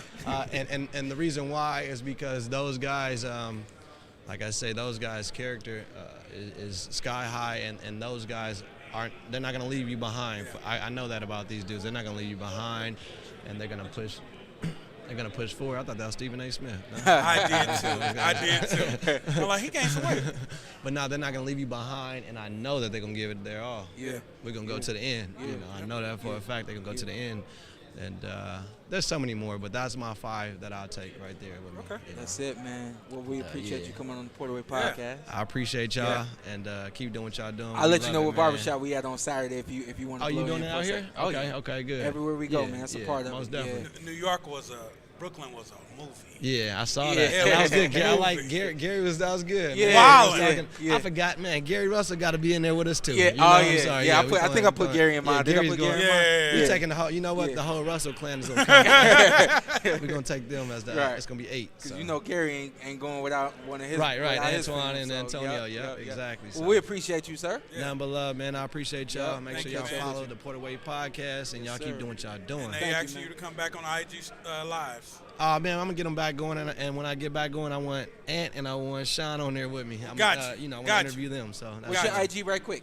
My IG is MWatty1, MWATTY, the number 1, and that's it. That's all I got, really. Right. So y'all make sure y'all follow MWatty1. And you do your Instagram lives on Fridays, right? No, I slowed up. That's the thing. I slowed up. No. You're gonna bring it back. So yeah, when we do it, I just let everybody know. You know what I mean, Shawn? And we'll get it in. Nothing but love and respect. One thing at a time. All right, peace. Thank you. I thought nobody else had a Stephen A. Smith. No. That hairline. I didn't know nobody else had a Stephen A. Smith hairline. I thought it was only one hairline like that. Yeah, I just thought. That's just what I thought. Yeah. Bring him in. Yeah. Your guy right there. What's up, sir? How you doing? Hey, Kenny, I need 50 tickets for the fight. Wherever. Stephen A. Stephen. Oh, hey, so anyways, got a big fight this weekend. This dude right here, Shawn is wild. Hey, Shawn behind the scenes a wild boy. Hey, did you go get your waters? All right, because that's mine. No, he can't have mine. Brittany got him some waters. Take Brittany's waters. They was right on that first table. Man. So that was the guy, my man, Mr. Watson. Hey, don't come over here trying to steal Dante's Boxing Nation. Dante Boxing Nation gonna be set up next to us next fight. Run Dante Boxing. Hey, let me tell y'all something. Dante Boxing Nation getting money. One of their guys. Hey, what kind of car you got in Vegas? And out here he has a Jaguar. He lives in Anthem Country Club. He got about 100,000 on him right now. He say he live in no. He in Centennial. No. He got money. He in Centennial. He live in both spots. He got houses. And how much money y'all getting over sit there? down. Bro? Talk to us about it. How much money y'all? How do you stay financially literacy Let's talk about it. Let's talk about it. Well, let's talk about it. He put me in the back of the Maybach last night. He said, well, as a matter of fact. Well, come on. If you want me to come on. Everybody, welcome to the PorterWay Podcast. Skip. This here is Skip working with Dante's Boxing Nation. Yep. I said that right? Mm-hmm. How long you been doing that with Dante's Boxing? Actually, 4 years now. Hustling. Yeah. Everywhere. Everywhere. You moved to Vegas from D.C., right? Moved to Vegas from D.C. Were you already doing it before? No. Yeah. I was working. I'm still working for a company called Two Fly Music Group. You know what I'm saying? Do a lot of A&R work with them. Why that sounds so familiar? Two Fly Music. Because it sounds like Too Live music. Nah, it's not. No. I feel like nah. They bootleg. Don't disrespect them. They bootleg. Sound disrespectful. I gotta hate every now and then. Oh, you be hating. I gotta get my hate out. I ain't get my hate out today. It just happens to be you, Skip. Man, that's messed up. Skip, yesterday Boots almost slept. What happened? What happened? He ain't almost leave me. We ain't even gonna talk about it. Okay, cool. Yeah, we'll talk about it off camera. I got you. Yeah, we'll talk off camera. Hey. Nah, but I had the champ in my car, man. That was a moment, bro. I had the champ in my car, bro. You had the champ in something he ain't never been in. Yeah, hey, Fly, my man right here. Yeah, boy. I'm inspired all of a sudden. Got them 20s on it. He riding clean. How long you been following boxing? All my life. All your life. Yeah. And when did you know that, hey, this is what I'm gonna do? I'm gonna cover boxing. Well, growing up, my mother allowed us to play football, but she didn't want us to box. But when all the CTE things came out, I said, Nah, but when I got down, when I got to Vegas, I said, you know what, I'm gonna ride down to the gym just to be around the guys, all the boxing and stuff like that. So I met a couple of people, and then Dante came in there, and I used to watch Dante's Boxing Nation from back home. So meeting him was as cool as meeting the boxers. You know what I'm saying? And then he said, man, it's something you think you like to do because I noticed you always paying attention to what you see. You know what I mean? So I said, you know what? I like to give it a try. So I followed him around to the Boxing Hall of Fame and to like smaller fights at Sam's Town and stuff like that. And the next thing you know, one day he got stuck in Tyler because that's where he lived at. He got stuck. He said, listen, man, I need you to cover the Crawford Horn fight. I said, wait a minute, isn't that a championship fight? I was like, you sure? But he said, you think you can do it? I'm like, yeah, that's just me, though. Even if I feel like I can't, I'm going to try. Yeah. So I did good with it, made some mistakes, but after that, man, I just kept going, making relationships in boxing. So, you know what I'm saying? Now I'm here now. Oh, nothing. I was just impressed by the work ethic. Every fight I go to, my man's there. Yep. I mean, obviously there's a lot of fights we don't go to. Yeah. So I don't know, like, what's your schedule like, man? How many fights you in a year? As many as possible. Many as possible. I go to the small ones and the big ones. I go to more of the big ones now, but I go to the small ones and the big ones, yeah. Is it just United States, or you will go overseas if you have to? No, just United States. I'm still working out some things legally. Okay. You know what I'm saying? I got you. I got you. But Shawn, let it go. I'm gonna keep it a buck, man. I'm gonna keep it a buck, man. I respect it. But I can see, man, no matter what. And can help you with that, by the way. No, well, no, I haven't. Listen, I've been. Listen, we can't talk. I've been abroad already. It's just, you know. Situations happen. Yeah. So I've been abroad already, but I didn't. That was for vacation. I wasn't coming to fights though. Yeah, but I can see, man, you're a hustler. You've been a hustler all your life. I can see it in you. It's all about your hustle that determines what you make. Well, when you got people you love and that matters, life is bigger than yourself. You know what I mean? Yes. It's not about having things. Yeah, I got nice things, but if you have nobody to enjoy them with you and the people that help to get you along that journey, bro, you ain't living. Yeah. You're surviving. Man, preach on that. Just breathing. So, man, life is good, man. But what makes it even better is meeting people the way I met y'all, man. You know, I was sitting there last night like, yo, okay, I got some. The first time I seen him fight, it was one of it was before his pay-per-view fight, but I remember having fight parties with him fighting, and I'm thinking like, bro, I was drinking beer and eating nachos, and over you, man, and you sitting in my seat right now. So that was dope. Even though we've been made a connection long before then, but I know what you're talking about. Yeah. In Texas, right? Yeah. When I was sitting in your seat in Texas. No, you talking about last night in the car. No, talking about my car. Oh, you mean in the car? Yeah, okay. my car. Yeah. Yeah. So I thought that was dope. But with that said, man, it's like, man, meeting you guys. A lot of people just see you with the gloves on or see you doing the interview. But when they really get to see you, bro, and get to meet you. I'm like, man, this bro, he a dope brother, man. Yeah. He a dope brother, man. Good people. And I'm kind of like you, Skip. I watched boxing a lot growing up, but it's like when you next to somebody, it's like, damn, it's crazy how life works its way out, man. Yeah, man. It's like just stay solid, bro. Just stay a solid person, and life usually works itself out. Man, listen, man. God has been good to me. That's all I gotta say, man. And I just hope that I can inspire anybody else, man. Like, I don't have any special media training. I learned this on the fly, bro. You know what I'm saying? And I love it, though, man. I love it. I really love it. So. And Skip, we all about inspiring our on our channel. I don't know about you. I came from nothing, bro, to turn into running a company, making damn near 6 figures a month sometimes. But it's like I use it no matter what I've been through. No excuse. I don't care if my parents say it can't happen. No excuse. Is there any time you've been through something and anything you have to tell yourself or push, or any story you guys share? Well, I'm gonna say it like this. I was reminded yesterday at the media day for the fighters. I was reminded about where I come from, because I can remember in that same gym we was at. I can remember. I ain't gonna go through any specifics, but I can remember getting in trouble within the area. Yeah. And I'm sitting there looking like, yo, I remember we was running from the police down that block, or you know what I'm saying, or meeting some girls at that block. But it's like, I live in Las Vegas now, man. Yeah.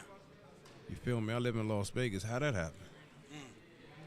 I thought I lived a lot of places, and when you come from the D.C. area, a lot of people move to Atlanta, a lot of people move to Charlotte, but nobody I know moved to Vegas. All the way over to the West Coast. Yeah. So for me, man, that's even the days I feel like I didn't do enough, when I wake up and I look around at what I have and my surroundings and the loved ones I have, like, bro, you already won for real. They just still counting the score up, but you already won.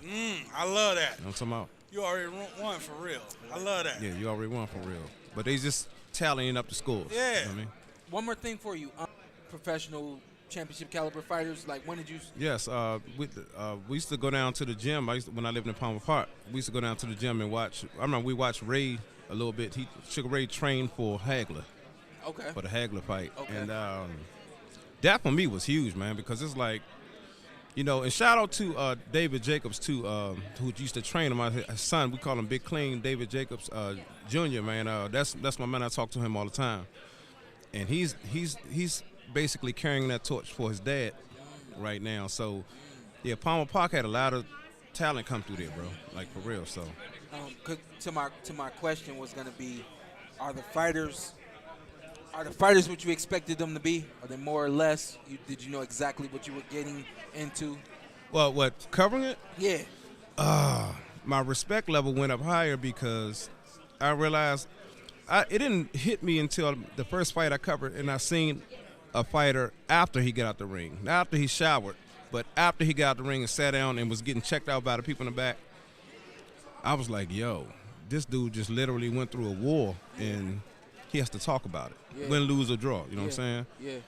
But to see you guys train, see, a lot of us just see you on fight night. We got popcorn, we have beer, we have liquor, we have people coming over. We see y'all with your trunks on, with your head tied up, whatever.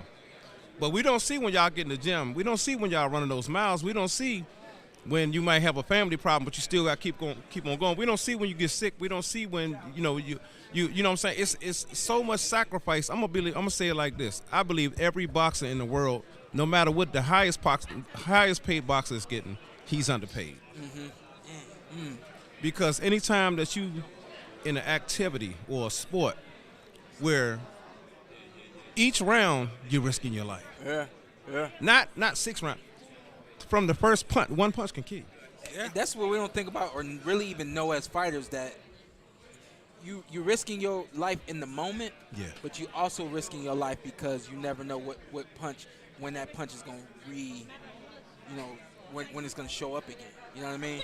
Where, you have a situation and, you got a headache after a fight. We don't know what of those 300 punches that was thrown, which one of those punches that landed, which one is going to affect you. You know what I mean? So that, I think, is more than anything. I'm definitely, with my podcast, I'm trying to push health, I'm trying to push wellness. Like Ann said, we definitely always trying to push motivation and understanding that you got to work hard for anything that you want. Let me say this last thing, too, man. I didn't realize, man, what it took for y'all to just make weight, bro. Yeah. Bro. Yeah. Man. Yeah. Well, yeah, it's an honor and privilege, man, Thank to you, have man. had this moment, Thank man. you, Of man. course, I tell you, it's an honor and privilege to Yes, know you, sir. bro. Yes, You sir. my guy, you my brother, man. It was just go in one ear and out the other because I'm like, yeah, whatever.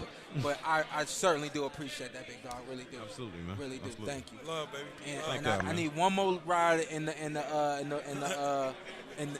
Jag. I And got then you, when we man. get home, I need 2 rides in the Porsche. All right, big dog. All right, man. Appreciate it. Man, y'all done made my net worth go up about 40,000. Listen, I hope so. I hope so. Straight up. Straight up. Yep. Love, baby. Hey, Skip, I'm going to change information with you.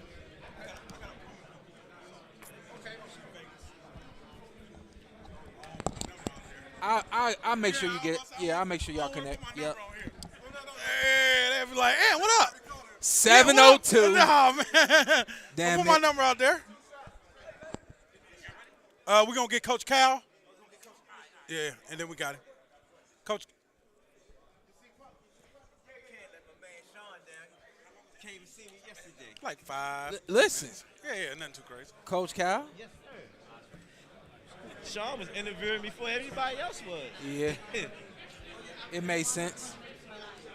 This don't make no sense, hey, Coach Cal came loose.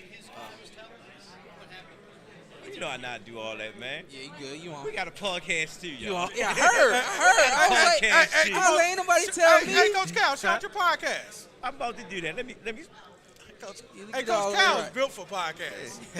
Hey, what's built up, for this. y'all? Yeah, we got a podcast called The Rise Podcast. Yeah. And where your guy at? He around here somewhere. That's a Squeeze right Hey, there. how he started off? Hey, Squeeze, come here for a minute, Hey, man. why it's so tight right there? It's real tight right here. Yeah, Yeah, come why here, it's so tight Squeeze. right Go in and give me your favorite line. Yeah, go ahead. We got to hear that. Come on. Smoothie King, right back at ya with another one. You make smoothies? Yeah, for the kids.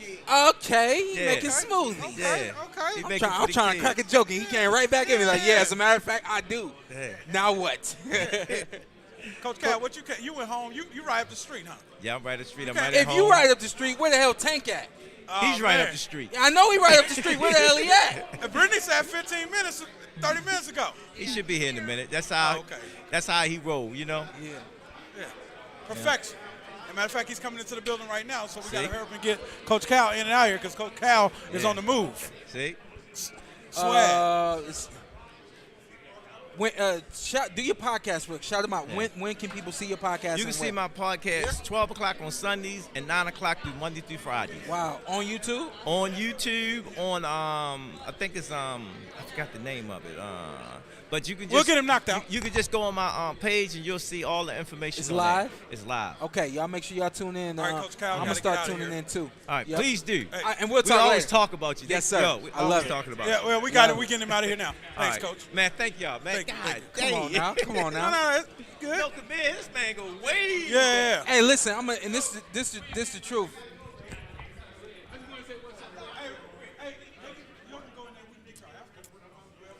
You need to. Yeah, I understand. Yeah, I know. It's all good. It's all good. It's all Yeah, good. that's good.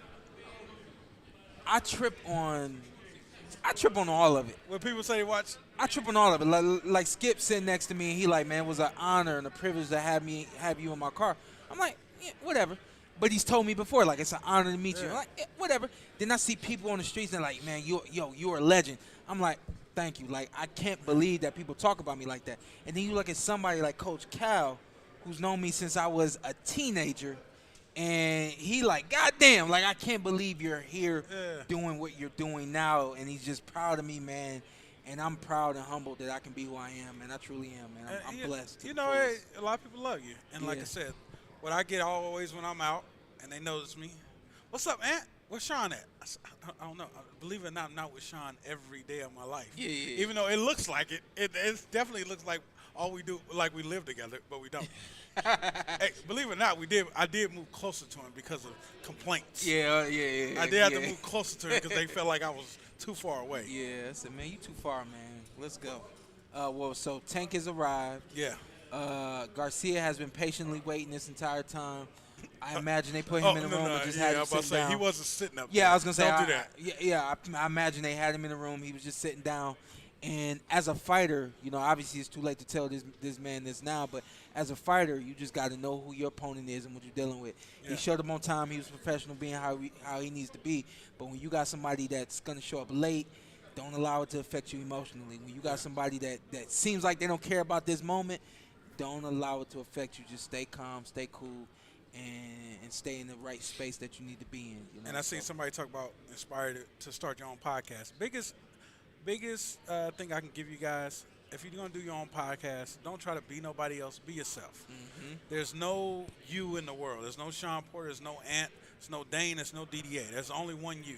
So people can never replace you. Here's a true story. I was watching The Boxing Voice. Okay. One of the few times that I've tuned into The Boxing Voice. A big fan. I don't have time to sit down and watch. But I was tuning in because I was trying to learn. And I wanted to see what they do, how they do it. And after that's a successful podcast. Absolutely. And after 5 minutes, I was like, I can't do it like them. Yeah. And I was like, let me let this go. Let me not get envious of how they doing it. Let me not try to change the way that I do it. I'm going to do me, and I'm going to let them do them. Our thing, they got their thing. And I'm just so grateful that they come on our podcast. We've done their show. They've been begging for you to come on their show. Yeah, I need to do all that kind of stuff, you know what I mean? So it's definitely for us, and I think maybe because I'm in a place that I'm in, I don't feel competitive with any other show or any other podcast because I know that we're in our lane, they're in their lane, and if we compete against one another, boxing is not going to benefit. You know what I mean? It's just one thing about us. Like we had Skipper on Dante Boxing Nation. Coach Cal, he has his podcast channel. We've done stuff outside of the channel with Nest and Boxing Voice. Never hate over here. If you got a channel and you see us out and you want to come on, man. Yeah. We'll shout your channel. Yeah. There's no hate over here. 100%. It's all love, man. It's enough for everybody out here. It's 100%. no reason to hate on nobody for anything. Inspire people. And again, we're trying Stop hating. Inspire. And we're trying to let that be the example to boxing. Yes. Where we've seen boxing so disconnected. And it is an absolute shame, especially to the fans that love this sport. When you guys don't get what you really, really want, it's because boxing's disconnected. And so we're just trying to be our example that you can interact and be one, and everything can work as it should. They on now? Okay. So we're just waiting on them to come on. Yeah, they're kind of getting it together, the main event fighters. My man Hector got the cleanest white shoes I've seen in a minute on. So he I had to make sure my shoes weren't white because I was gonna flash them. I didn't remember what I was your wearing. shoe game ain't touching his. If there's a shoe game guy, then we'll call up my man Shawn Zittel. Okay, my shoe game nice. He wears wears Jordans. Okay, he wears Jordans. Well, you want me to get in the shoe game with y'all? Not that I'm mad at Jordan. I would love. Yeah, sponsorship. Yeah, I would love, okay. if possible. LeBron or Jordan? You trying to get me in trouble, man? I definitely was trying to. I definitely was trying to. Shout out to LeBron. Shout out to Jordan, okay? Oh, yeah. Shout out to Jordan. What you drinking right now? What coffee. How many coffees you had this morning? Two. It's two. You got an addiction? No, I don't have an addiction. Oh, okay. Also, you stopped drinking coffee. I'm immune to caffeine, so there's that. Stop. What did you just say? I'm immune to caffeine. So the caffeine doesn't affect you? Don't do nothing to me. You be lying. I could drink. Well, good afternoon, I could drink everybody. a hot triple shot espresso. Welcome to Washington, D.C. Here we go. BC, let them talk. Welcome back to those who are here this afternoon. This is the official press conference for Davis versus Garcia on Showtime pay-per-view. I'm Brian Custer. I'm the host of Showtime Championship Boxing. Saturday, January 7th. Showtime pay-per-view. Gervonta Davis back here in his hometown area of the DMV. 6 years ago was the last time we did a fight here. This is the city, Gervonta may remember, where Tank began his professional career. February 2013 is when he became a pro right here in the nation's capital. Where on Saturday, January 7th, Tank will take on Hector Garcia at the Capital One Arena. In fact, that venue, the first boxing show there held, was televised by Showtime Championship Boxing back in 1999. Last time we saw Gervonta Rolly Romero with just one punch. But on Saturday, he's got his hands full. He's taking on the Ring Magazine's #2 fighter at 130 pounds. He is the newly crowned WBA junior lightweight champion. He's unbeaten just like Gervonta. Hector Garcia. Garcia had that breakthrough performance on Showtime Championship Boxing in February when he beat Chris Colbert. Did it on short notice, by the way. Title in a dominating performance. This event is being brought to you by Premier Boxing Champions. It's being promoted by GTD Promotions, TGB Promotions, also in association with D&D Boxing. You can get your tickets at Ticketmaster.com. You can also get them at CapitalOneArena.com as well. This event and this pay-per-view fight features one of the sport's pound-for-pound best against the man who helped make it happen. He's the president, GM of Showtime Sports, Stephen Espinoza.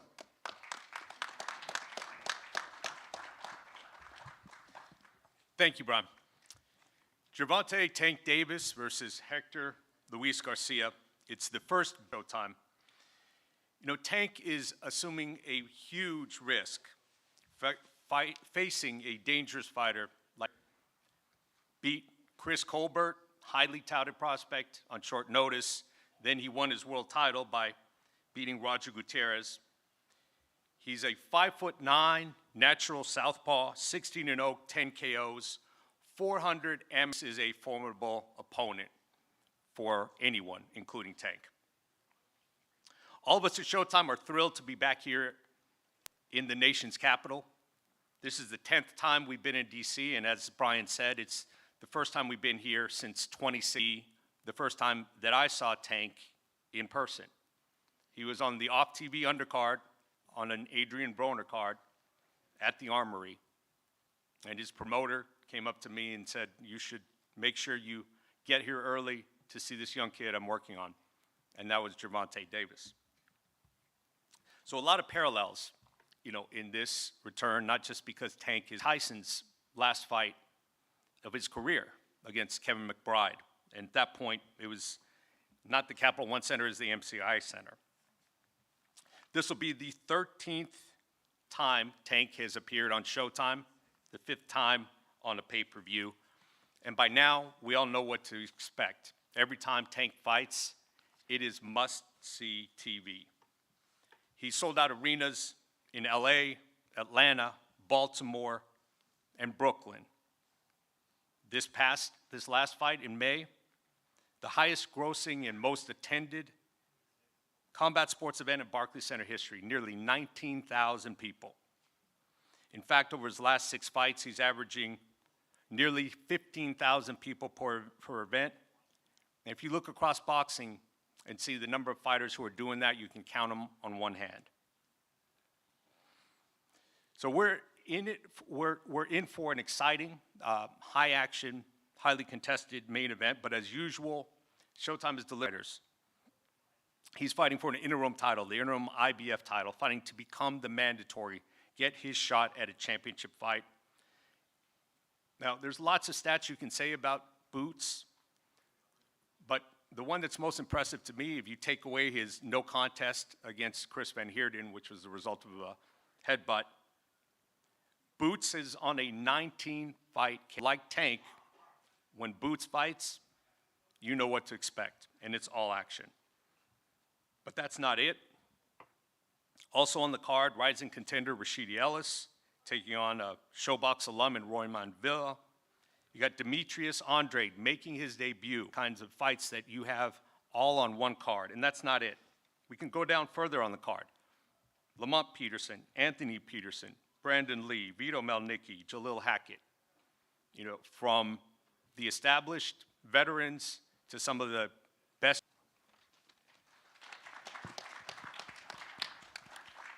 Thank you, Stephen. Of course, the pay-per-view broadcast begins at 9 p.m. Again, Eastern, that is 6 o'clock Pacific time. Make sure you buy it. Don't want to be late. All right, let's talk to some of the guys, the participants here, taking place in the main event. First, we'd just like for you guys to give us a statement about the fight, what we should expect. Let me start over here. And this man here is the trainer of Hector Luis Garcia. He's probably had the Midas touch. If you look at his year, led Hector to a world title. Alberto Puello as well.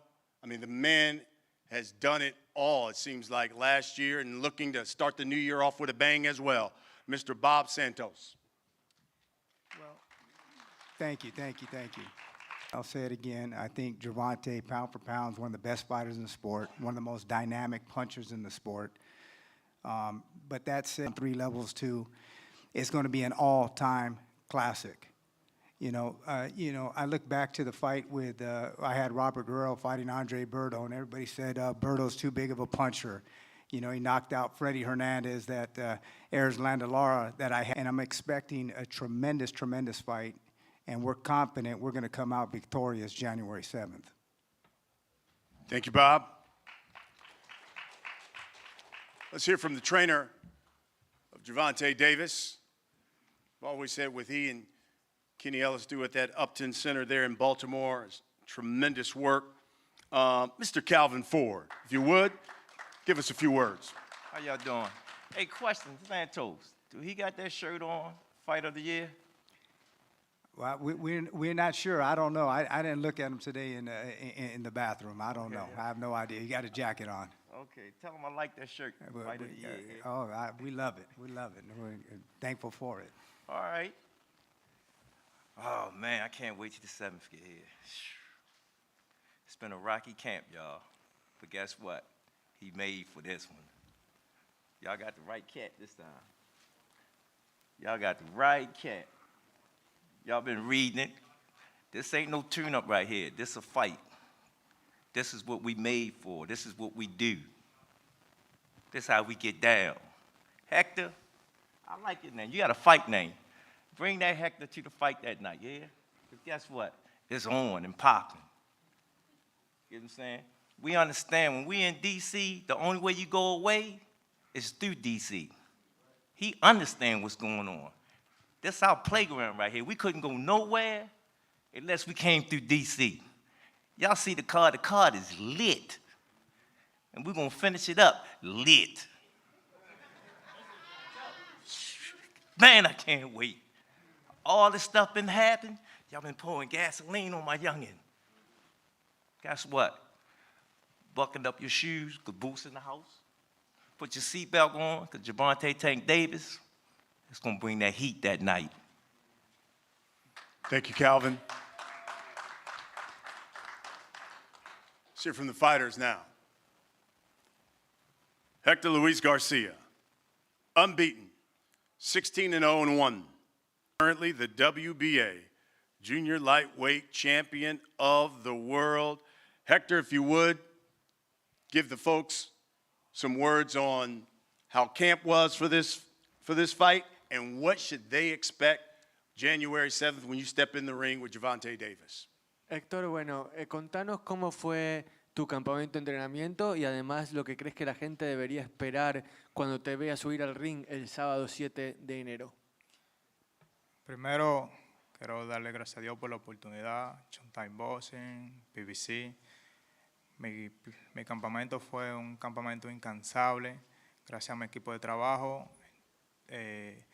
Todo salió bien, perfecto, como estamos listos para el próximo 7 de enero. First of all, I want to thank everyone involved with this fight. This wouldn't have been possible without you. And my camp, it couldn't have been better. My team is tireless. we worked so hard, and you're gonna see the results on Saturday night because they're gonna be phenomenal. And now, Gervonta Davis, 3-division weight champion, knockout percentage at 93%, one of the highest in boxing, unbeaten as well, 27-0. 17 of his last 18 fights have ended in a stoppage. Tank, if you would, talk to the people about this fight on January 7th. First, I want to thank Showtime, you know what I mean, Al Heyman, my personal team. Got Mia Addis for definitely getting me through this camp. She trained with me day in, day out. The undercard, a stat card, I feel as though Saturday night, the boxing win, you know what I mean? It's a stat card from the first fight to my fight, you know what I mean? So I feel as though we trained hard for in training camp. We did a lot been going on. I want to go over a little situation that he said on Facebook. Talk about he looked like a lawyer and we look like inmates or something. He said on Facebook. So it definitely turned me up. So Saturday night, you definitely don't want to miss this one. This one's gonna be a tough fight on his end. You know what I mean? I'm gonna make sure that. So make sure y'all come early and don't get no popcorn, don't get no water, don't get nothing. Make sure y'all butt glued to the seat and eyes on the ring. I promise you, it's gonna be something. It's gonna be fireworks. So thank y'all for coming out and see y'all Saturday night. All right, let's talk about the fight. Tink, I'll start with you because you alluded to this. With everything whirling around you outside of the ring, how were you able to focus on this fight? This is my job. I've been doing this since I was, you know what I mean, 7. I feel as though it come with it, you know what I mean? If I stop now, then I feel as though that I ain't really do what I came to do just yet. So I feel as though if I keep pushing, that's just a hump in my road. So just like this fight, I feel as though I got to get through this fight to go to the next one. So I feel as though it's just humps in the road that we all have in life, and I'm just human. You know what I mean? So. And what do you think your feelings about fighting back here in the DMV, so close to home, where your career professionally started? I would assume you kind of have a little more juice when you're back here. DC always been an excitement when it comes to boxing. You know what I mean? I think there's a lot of talent in DC that people sleep on.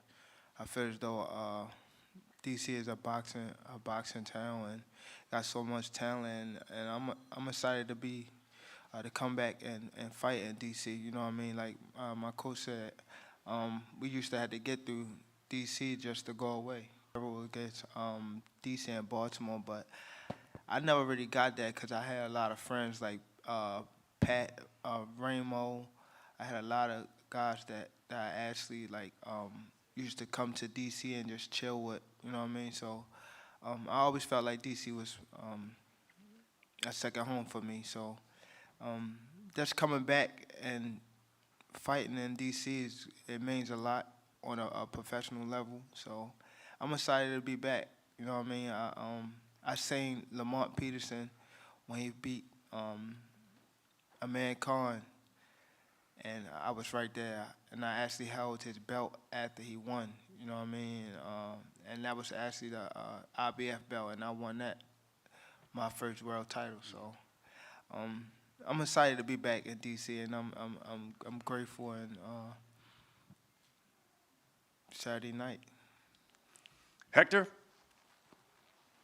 Says a lot about you. Taking a challenge, stepping up in weight, taking on a guy who has tremendous power. Tell the people why you took this challenge. Bueno, es algo muy elogiable sobre vos que hayas optado por subir de categoría, el aceptar este desafío contra un campeón del calibre y la potencia de Gervonta Davis. Contale un poco a la gente las razones por las cuales aceptaste este desafío y por qué lo hiciste. Bueno, sí, acepté este desafío porque me gustan los grandes retos. Para mí las dos divisiones son iguales, la cual me siento bien, eso me da más fuerza todavía, más ganas, más deseo de superación, de ganar mi pelea el próximo 7 de enero. Well, both divisions are basically the same to me. I feel equally comfortable in both, and I took this challenge because I always want to surpass my own limits and go after the very best. So in the end, it's up to me to show what I can do on Saturday night, but when it comes to having to face what I have to face at the weight I have to face, I'll be ready no matter what. I think people love watching you fight, Hector, is because obviously you got the punching power and your style on Saturday. Tu estilo de pelea ha sido elogiado tanto en el pasado como actualmente. ¿Crees que tu potencia, el poder de tus puños va a ser suficiente para mantener a Gervonta Davis alejado de vos y evitar que haya tanto daño físico? Sí, claro. Yo soy un peleador que peleo toda la distancia y confío en mi puño. The bottom line for me is that I can fight at whatever distance the fight requires me to. Up close, with my reach, using my power, whatever is required. I'm going to be ready. Bob Santos, you were quoted in the boxing scene as saying, you give Hector a full 8-week camp and folks are going to be surprised of the outcome when it comes to him fighting Tank Davis. Yeah, no doubt about it. Like I said, I got the utmost confidence in Hector. That's why we took a fight with Chris Colbert with 19 days, right? Everybody told us, oh, you're crazy. I said, I know what I'm guys like that. So we've been in there with big guys too, and we will be ready to rock and rumble however it wants to go, inside, outside, back foot, forward, whatever it takes. January 7th, we're going to be victorious in this fight. Calvin Ford, you said this fight, we putting everybody on notice. What do you mean by that? Everybody. Or more. Y'all heard the last time, it's never enough. I'm sorry, Hector, you have to be the one. I'm sorry, man. Hey, Calvin, don't say he don't never get his props. I give him his props. I give Tank all the props in the world. Pound for pound, he's one of the best fighters in the world. For me, I give him his props. Pound for pound, he's one of the best in the world, no doubt about it. But everybody else, man, we know it. Well, they don't know what they're looking at. He's one of the best fighters in the world. Anybody can't see that. Wow, I don't know what they're looking at. Read what we've been reading. See what we've been seeing. Everybody can put their hands up saying the kid ain't getting his props like he's supposed to be getting. The best way to show him is to show him. I'm sorry to say it. See you on the 7th, money. Tank, let me come to you. Because you got a Ryan Garcia fight scheduled for April. Why in the heck would you take another fight against a guy of this caliber before that supposed to be fight in April? I feel as though he earned his spot. You know what I mean? Hector definitely earned his spot off of what he done in a few months that, you know what I mean, he been fighting. So I feel as though that he beat a top prospect. I think he came back and, you know what I mean, had a great performance and won a belt. So I think he earned his spot. You know what I mean? I feel as though he's not someone to sleep on. I feel as though that he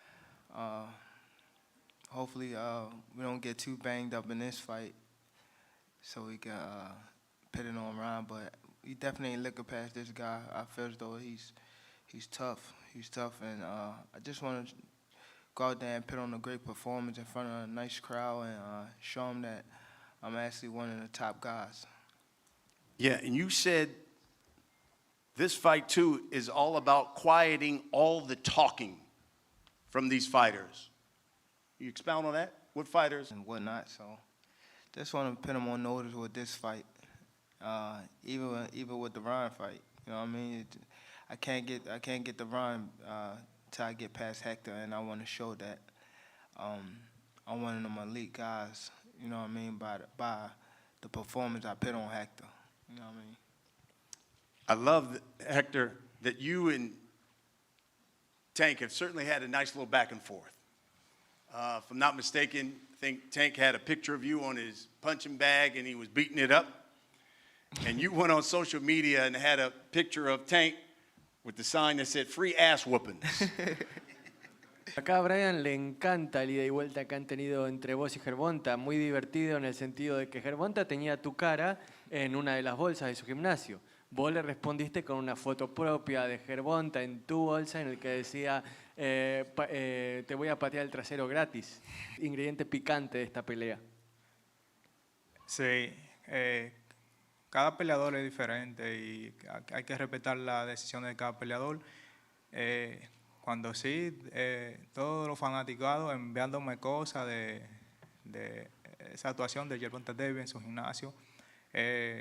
Ya vi que anteriormente lo había hecho con Rolly y eso es algo normal, ¿me entiendes? Eso quizás es un entretenimiento para él, una motivación, pero lo que... Thoroughly enjoy the back and forth. It's something that thrills me and motivates me. I think it motivates Gervonta too. And it's all, like, I think it's normal. It's in good fun, and it brings a different ingredient to the fight. So I didn't take any offense to what he did, and I did what I did, and I had people sending me memes and stuff like that. So it's all part of the fight, and I think both he and I were motivated by it. All right, let's wrap it up with this. Heck, maybe Gervonta is focused on the wrong Garcia, and what should he expect Saturday night at the Capital One Arena? ¿Crees que Gervonta está enfocado en el García equivocado? ¿Y qué crees que la gente debería esperar de tu parte y de la pelea en sí el sábado por la noche? Un vaticinio, una predicción que tenga sobre cómo va a terminar la pelea. Bueno, mi predicción es no está equivocado, porque el real García soy yo, el verdadero García soy yo. Y por eso estoy aquí ante Gervonta Davis. Y sé que va a ser una pelea muy emocionante, porque Gervonta para mí es un gran... Garcia. I don't care who he's focused on, because I know I'm the true challenge. And Saturday night, fans are going to see a thrilling fight. They're not going to want to miss it, and it's going to be a show that everyone will enjoy. Bob? Well, you know, when they're talking about Ryan Garcia, the reality of it is, in this sport, it's what's earned inside the ring. We have here next to me a man who's an Olympian. We have here next to me a man who won a title eliminator. We have here next to me a man who won a world championship. We have here next to me a man who was in, you know, the upset of the year and was victorious. And we have here who's a man by everybody, Sports Illustrated, Boxers Writers Association, Ring Magazine, a Fighter of the Year candidate. The aforementioned Ryan Garcia has done none of the five. He may end up doing something at some point, but as of today, you earn things inside the ring. He went the distance with him. This man stopped him. Pitbull Cruz, I know very well. Me and Hector know him very well. He said this fight's a 50-50 fight, that there's a reason for it. He's a very, very tough guy. So things are earned inside the ring, and that's what's going to happen. Pay their good money, come out to the arena. What can you guarantee that they're going to get when you get into the ring with Hector Luis Garcia? First, I want to say I want to send my prayer and love out to one of the Bill players that hurt themselves actually playing the sport. I want to make it, you know what I mean, back to his family and friends, and guys be able to play again with his brothers on the field. So I want to send my prayers to him and his family. As far as the last word I want to say to Hector, just be ready. Be ready. I feel as though this camp been great. Little hiccups, but we got through it, and I know that Hector somewhat ready or coming. Just don't make a lot of mistakes, because if you make too many, it might be an early night. There you have it. And it all goes down on Showtime pay-per-view. Saturday night, 9 p.m. Eastern. That is 6 o'clock Pacific time. Again, tickets are limited. You can get them at Ticketmaster.com, CapitalOneArena.com as well. Here in the nation's capital on Saturday. Gentlemen, let's get a face-off if we could. Face-off. My boy DDA over here making magic, making big things happen. We have been here very long. Yeah. Much longer than expected. And I gotta give you some love too, man. You do your thing as always. Oh, they pushing each other. No, they I wasn't. They did what push they each doing? other. What they doing? They pushed each other. What they doing? Like they started off like that. Yeah, Tank playing, y'all. That was a bit much. I didn't expect none of that. All right, you can watch it back. Yeah, so oh yeah, you're right. We are delayed, people. Ooh. What? Grabbed him. That threw me off. I never seen that. Come get on right quick. Well, I mean, it is what it is. Yeah, go. Yeah. Keep walking. Huh? What'd you say? We good. Pieces and blessings, my brother. Yeah. Pieces and blessings. Just be careful. Just be careful.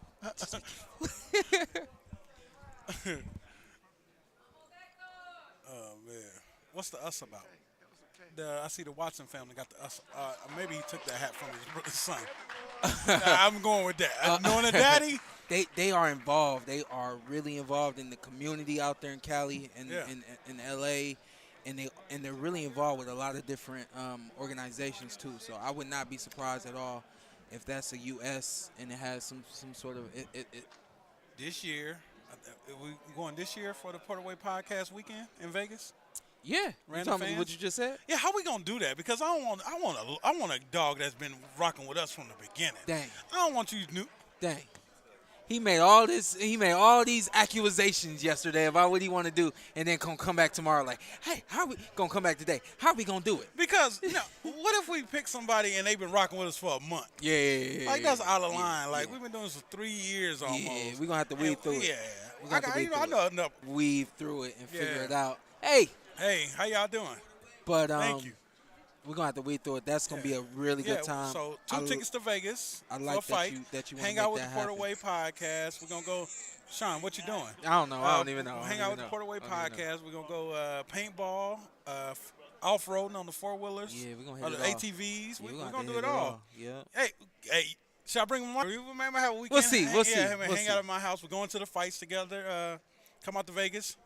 Tickets for 2. We'll take care of hotels. And all right. So if y'all don't know what we're talking about, and we're gonna bring this back up, and we'll make sure we talk about it on the podcast Sunday when we do. We're gonna do the show live Sunday. I don't care. You don't care? Hey, but we we might, got. That's a minute. He brought it up. That's a minute. He's in the selections. Yeah. He's in. I gotta put him in the selections for that one. Keep him in the selections. We're gonna figure this out. Hey, Bam, hit me up on IG. Well, and we'll talk about it some more. We're gonna figure it out, and we'll come back to y'all with that 702. one. I love it. How you feel about going to Barry's, doing another live over at Barry's? I'm good as long as. What you think? As long as we got enough time to sit up and do it? You want to do it? I mean, we don't have a hard start or stop time, but yeah. Hey, can you take me to get my phone? That's. Why are you looking at the thing to get my phone? It's gonna have to wait. Yeah, let's get it. Why are you looking at the thing to get my phone? All right, so here's what we're gonna do. We're just gonna go to Barry's. We're not going to do a live show at Barry's. Okay. But I will blow down on them. Mike, but we'll make it happen. Y'all can squeeze in here. Yeah. Yeah. Squeeze in there. Welcome to the PorterWay Podcast. No disrespect to you, sir. What you mean? No disrespect to you, What sir. you mean? Because he the old head. He the old head. I'm supposed to. But this one right here. That's the OG. This one right here. That's my OG. Okay. So I have to show respect, man, and just put it out there that I 100% am where I am, definitely because of that man right there. I remember seeing your name at the top of the ratings in the USA boxing magazines. Remember, we used to get them. So I got to show respect to you first, and welcome to the PorterWay Podcast. Yes, sir. Yes, sir. And then Mr. Ross himself. Yeah, the OG. Hey, that mean a whole lot, man, getting that from Shawn. No. I mean, I keeps it real 100, and we've been wrestling for about a year and a half, just trying to get in some fights, and you know, it's like everybody don't give him the props that I feel that they should give him. Mm-hmm. But then when I see the fighters, it's like me and him was in Dallas at the Victor Ortiz fight. Virgil Ortiz. Uh-huh. And Terrence Crawford ran up. And he was like, Anthony Peterson. So I'm like, when we get in the car, I was like, man, how long y'all been knowing each other? Yeah. Ant was like, I don't know him. See what I just said? I never met Terrence Crawford a day in my life. See what I just said? He saw, of course, he saw what he saw. Yeah. And it was amazing to, be, acknowledged like that from somebody who's considered pound for pound the best at the time. Yeah. You know what I mean? So it was definitely a blessing, man. And that's what be so crazy to me about boxing, right? Is that these guys are great athletes, and nobody really knows them.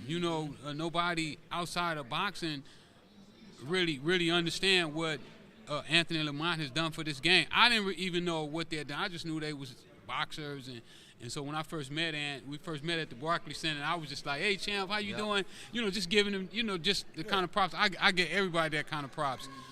But I didn't know until after we started working together the magnitude of how many people they've helped in the game, and these guys like get themselves tirelessly, and I just had to help Ant. I had to get involved with his career and do everything I can for him. You remember Rocky Juarez? Oh yeah, for sure. So when I just saw I was at a national tournament, USA Boxing Nationals in Texas, and he came up and was talking to me, and I'm looking at him like, I know you. And before he walked off, I said, what's your name, coach? He said, Rocky Juarez. And I just was he like. He came out of the 2000 class. Yeah, and I just was like, got whoa. Bronze medal.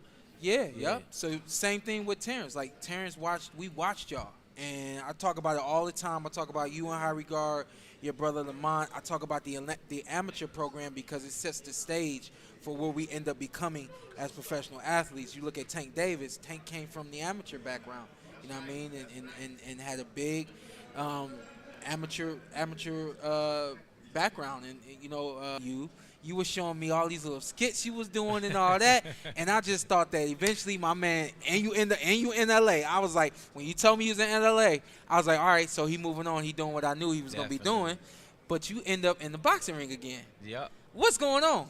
I mean, I want it all. You mean, I feel like there's no limit for me. Yeah. Definitely in 2024, I truly believe that I will have a movie out.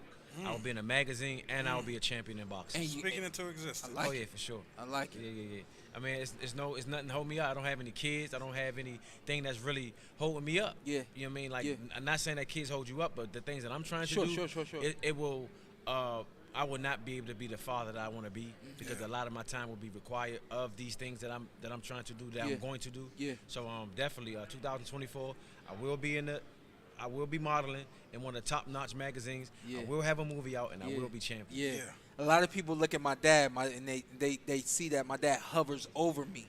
Right. Or hovered over me as a professional athlete, but they were looking at me as a grown man. Kenny, give him some space, let him do his thing. My dad understood the level of commitment that it took in order for me to be where I'm at. So like you just said, like I don't got no kids. I'm not knocking kids, but I understand the level of commitment that it's going to take for me to do what I got to do. And I think that's a part that most people don't truly understand about boxing is the sacrifices and the commitment that it takes to put it down. Woo. Sir, yeah, and we kicking all knowledge on here. So how what's up with you in the boxing game? You just like, I got to do it. Well, when I went to prison, I didn't know how I had made it in the drug game. I didn't know how I took $125 and turned it into $3 million a day. Sometimes, not every day. Can you teach me that? I can teach it. Legally? I can teach it. Legally. So I read 300 books while I was there, and what I did is I learned how to take those same talents, and I can do it with anything. We're going to start shooting my movie in March. We start pre-production for the movie. That's why he know he going to be in the movie. Can I be in it? Hey. Can I be in it? Can I be in it? My man got some skills. He got some Can I be in skills. it? No question. Yes. So I know that any field that I want to go in, I can dominate. It's like you know, like when you do your homework, you can just dominate. Yep. And it's the same thing like with Ant. I know me and Ant bedrooms is right next to each other. Yeah. So I can hear him in there doing push-ups. Yeah. Because I wake up at like 4 in the morning. I hear him in there doing push-ups, doing his little workout. Yeah. I said, Ant, you living like you in jail. Yeah. That's how we used to live when we was in jail. Yeah. You know, we work out all day, all night. You wake up in the morning, you just start working out. You wake up late at night, you just start doing push-ups just to condition your body. And when I see this, I know that it's going to be tough for anybody to compete with that type of mentality and commitment, and I just love what he's doing. It just so happened that he was the first one that, because I've been trying to get into boxing. You know, I tried to work with J-Rock, I tried to work with Scooter, Austin Trout, and nobody really gave me a shot to really put my hand in it, because I don't know the boxing part, you know, the punching, the jabs, and all that stuff. Yeah. But I know, you know the business. to get the best at whatever you're trying to do. Like I put him with one of my partners who we went to school with, tennis, and he took Ant to where he takes all the tennis pros. You know, tennis pros are some of the best conditioned athletes in the world when it comes to their running and their conditioning. So he took Ant out with them, and they went running this sand hill, and Ant was like, man, I ain't never did nothing like that there. Yeah. So I just feel like that boxing is wide open. I can show these guys how to make money. Matter of fact, more money outside the ring than they're going to make inside. Ant going to be richer outside the ring than he ever be in the ring. And Ant, do you understand how important the Peterson name is to boxing? No. You got a lot of, I hear Shawn talk about you more than your family name more than anybody. Do you understand the stable, the tree that the Peterson name has established in the sport of boxing? I really, because I'm so humble and I really can't see what everybody else see, I don't know. I'm the same way. I don't know. I'm the same way. Like in this city, Shawn don't realize how much this city, DC, love him. My family, my sisters. I found out yesterday. they love Shawn. Yeah. Well, Shawn this. I'm like, all right. You know what I'm saying? He cool. I'm keep Yeah. But my whole family, my mother, my sisters, everybody who knows something about boxing. Not only if you don't know nothing about boxing, you see Shawn, it'll make you want to watch boxing. Because you wouldn't think a person can be that cool, that down to earth, and that just a people's person. This guy going there is a killer. So it makes you want to see that. Like, man, this man can turn the switch off. As soon as he got out of the ring, boop, Shawn, cool guy again. Put him in that ring with anybody. Yeah. You'd be a crazy dog. You know what I mean? And I always admired that about him. Even when he was young, when I first seen him and Keon, rest in peace, Keon Davis. Yes, sir. I never thought I'd see somebody like Keon, you know, and it's crazy because they never thought they'd see somebody like Keon as well. And they went at it, and it was like, wow. Yeah. And I knew Shawn Porter ever since. This was the Ohio State Fair. Yeah. Back in like 97 or 98 or something like that. True story. I think we were both 10 at the time when we fought. And my dad, that was why my dad approached Barry after the fight because of what you just said. Right. He's like, my son is the most tenacious, aggressive fighter, and I didn't think that we would ever see that again. I think Keon beat me that fight. I don't remember if he won or not, but we all kind of, that circle was kind of formed then. But let's get back to it real quick, because when you say you're going to be a world champion, you're going to be a model, and you're going to be an actor by 2024, it all comes with a plan. You guys sat down, you talked about a plan, you got a map. Yep. And it starts January 7th, Saturday night, on the Gervonta Tank Davis undercard, Capital One Arena, Saturday night. Don't miss it.